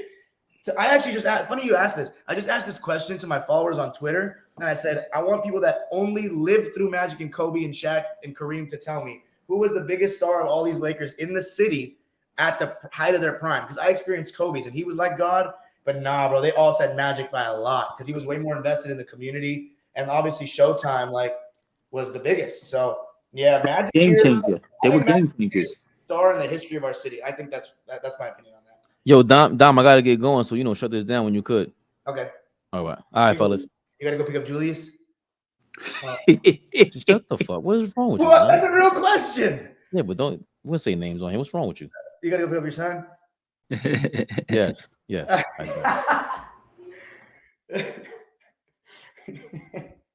Wow. Where's All Ball at? Is he still here? Yeah, you on mute. All Ball, you muted. Yeah, motherfucker got Turbo was there. Yeah. Hey, Dom, I have a question. How did you make that your logo, your little icon right there? I don't know. It's a great question. I don't know how that's my. Oh, you're saying how did I make my actual logo for my show or for the StreamYard? No, yeah, for the StreamYard. I honestly don't no idea. I just comes in and has my brand on there. Mm. But was all Ball's not here? Huh? He walked away from the camera. No, he's on mute for some reason. Busy. I think he walked away from the camera. Yeah. No, I agree. Like most people that I know, I was like, yo, they was the way, and then seeing the stories on Magic, I'm like, yeah, he definitely could have ran for mayor of LA. Yeah, legit. For sure. And now he's still involved, bro. Like he's partial owner of the Dodgers. Yeah. Have you seen him before, Dom? Have you met him? No, it's one of my dreams to meet Magic. I've never met him, but everybody that I've talked to that has met him says he's such a nice guy. Him and Shaq, everybody says they're the nicest guys. I want to meet him really badly. It's one of my goals in life for sure. Because he's my favorite player to watch. Like actually just watch games. He's so spectacular. When he got drafted, they had like I think they had a special game at the Forum. Was it at the Forum? I think it was on that Lakers Hulu documentary. It was like a 10-part series. How they that broke was it. great. Have you guys all seen that? That shit is awesome. That was the first documentary series that featured Kobe and Shaq's era. So it kind of felt weird. I felt old for once, like just watching a documentary on shit that I've lived through. But Yeah. Magic, I've seen Magic at Dodger Stadium, but like it's not the same, you know? Never met him or anything. Yeah. But no, when they said he got drafted and they were having a summer league game, that shit sold out. So people knew that what Magic was going to bring to the table. I was like, oh shit. He's like the LA's adopted son. Like he became Mr. He fit the like motto of our city and like everything that LA is. He fit it like a glove. He embraced the spotlight. Yeah. He's Showtime for sure.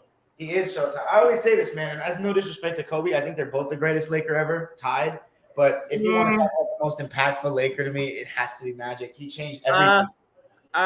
I know how you feel about Kobe, Dom, but I think Magic is singularly the greatest Laker because I said it before. I'm not gonna push back on it. It's just that the only thing like Kobe has is the longevity. Yeah, years. Yeah, that's big. Yeah, my main thing because before him, they was the Lakers. Which is good. Even before that, they was looked at as a losing franchise. I mean, you could say George Mikan, but nobody. Well, they had one ring, but it was like they were a good franchise. They were not some great franchise. Facts. He brought the winning culture to LA. So. Yeah, he changed everything. I mean, Jerry Buss obviously should get a lot of credit for that too. But without Magic, Buss does not become the successful man that he is and a basketball owner to me. That is a fact. Winning. You have to have the winning. Michael Jackson is not pulling up courtside to see a losing team. That's not happening. No. You got Jordan Jackson. You got him popping out in public. That's wild. Exactly. Yeah, that's wild. What's our boss saying? I don't know. He probably gone. Yeah. I don't know. But yeah, I agree. I always felt, to me, my personal opinion, Magic and Isaiah Thomas bought the popularity. They bought the street game to the All-Star game for sure. The Pistons, definitely got to get credit for. They definitely brought some popularity to the league too. There was also like this. I don't know. You probably remember Turbo. Magic used to host like a summer charity game when the Stars used to play at the Forum. Yeah. He really would put on. It's on YouTube. That's what I'm saying. He really would put on for the community. Like, man, I fuck with Magic. You know what I hate, bro? I hate some of the younger Laker fans. They who didn't get to watch Magic play. They're really biased towards Kobe, and like they just consider him like the singular greatest Laker of all time. And like they'll actually argue against them. But the main thing they always say is Magic said Kobe's the greatest Laker at his final game. I said, bro, on the Jimmy Kimmel show, Kobe literally said, if you ask him, Magic's the greatest. Like they're being nice. You think they're both humble as fuck in terms of that discussion. But I hate how like they kind of, because they didn't watch him, they kind of just want Kobe to be the GOAT of the Lakers and not really acknowledge Magic. And they'll be like, he traded away Zubats and quit as president. I'm like, bro, okay, he traded away a role-playing center. Like, bro, literally changed the whole franchise forever. Like, you probably wouldn't even be a Laker fan if it wasn't for him. Because, like, it's all second. People like what their parents like. And I bet you, like, the previous generation, Magic made all these people Laker fans. So, like, it's so ridiculous to me, bro. Talking about Ivica Zubats. I love Ivica Zubats. But, like, bro, we haven't won a chip. You feel me? That didn't do much because he made one bad trade. Like, Magic Johnson. My uncle said it best. And he's like Fabian's age. He said, if Magic could be responsible for us going 0-82, and I wouldn't give a fuck. If anybody can make errors, it's him. Yeah. See, nobody blames him. Thank goodness that there was no social media back then when he was a coach. Because oh my gosh, they would have roasted. He would have gotten roasted. Remember when he coached the Lakers for a good hot minute? Done. My bad. Yes, I do. I mean, he would have gotten. Imagine if he would have. He would have gotten roasted.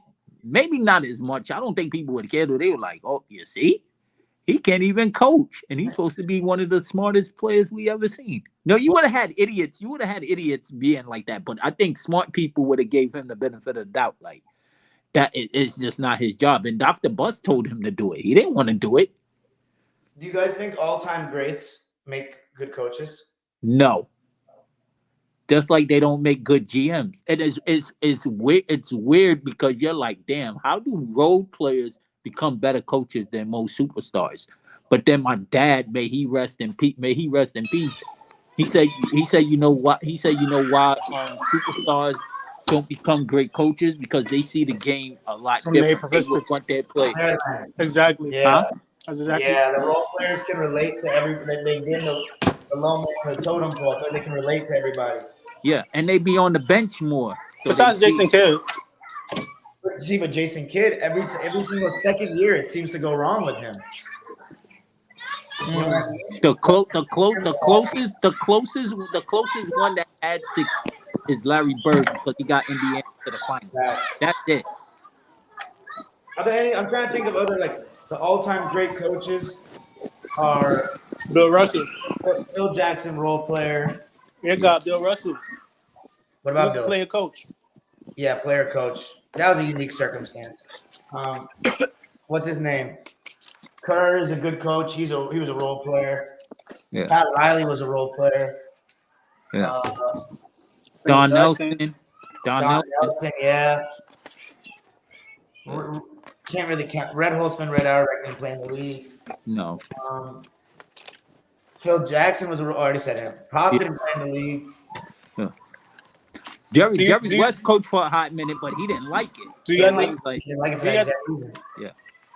Do you think it could be like a great basketball coach in the NBA with no basketball experience? What do you mean no basketball experience? Or like playing basketball at all? Yeah, Greg Popovich. Like he didn't even play at the park? Right. Oh, nah. You gotta at least have played like youth sports to me. At bare minimum. And then youth sports and then been around the game. Like, you know what I mean? Like, you probably have to work your way up and stuff. Like, maybe start at AAU level or high school. Like, you know, that. Because I'm trying to think, bro. Like, Lawrence Frank was the coach of the I never liked him. I don't know why. You say? So I never liked Lawrence Frank. Lawrence Frank. But see, like, he didn't play. I don't think. He was a film boy. Yeah, he was in the film room. Like he just played at a youth level. He was just a bachelor's in education from Indiana, and he was a manager for the. Wow, that's an amazing story actually. He was a manager for the Hoosiers, for Bob Knight, and then he became an assistant coach for Marquette. Assistant coach for Marquette, and then Tennessee. Wow. So he worked his way up. I gotta get that's a great story though. For people that want to make it and didn't maybe even play even in college, bro. That's a pretty great story. I gotta go, fellas. I'm gonna tap in later. All right. Yeah. I'm definitely gonna tap in later because I know game set. All right, 100. All right, guys. Be easy. Yes, sir.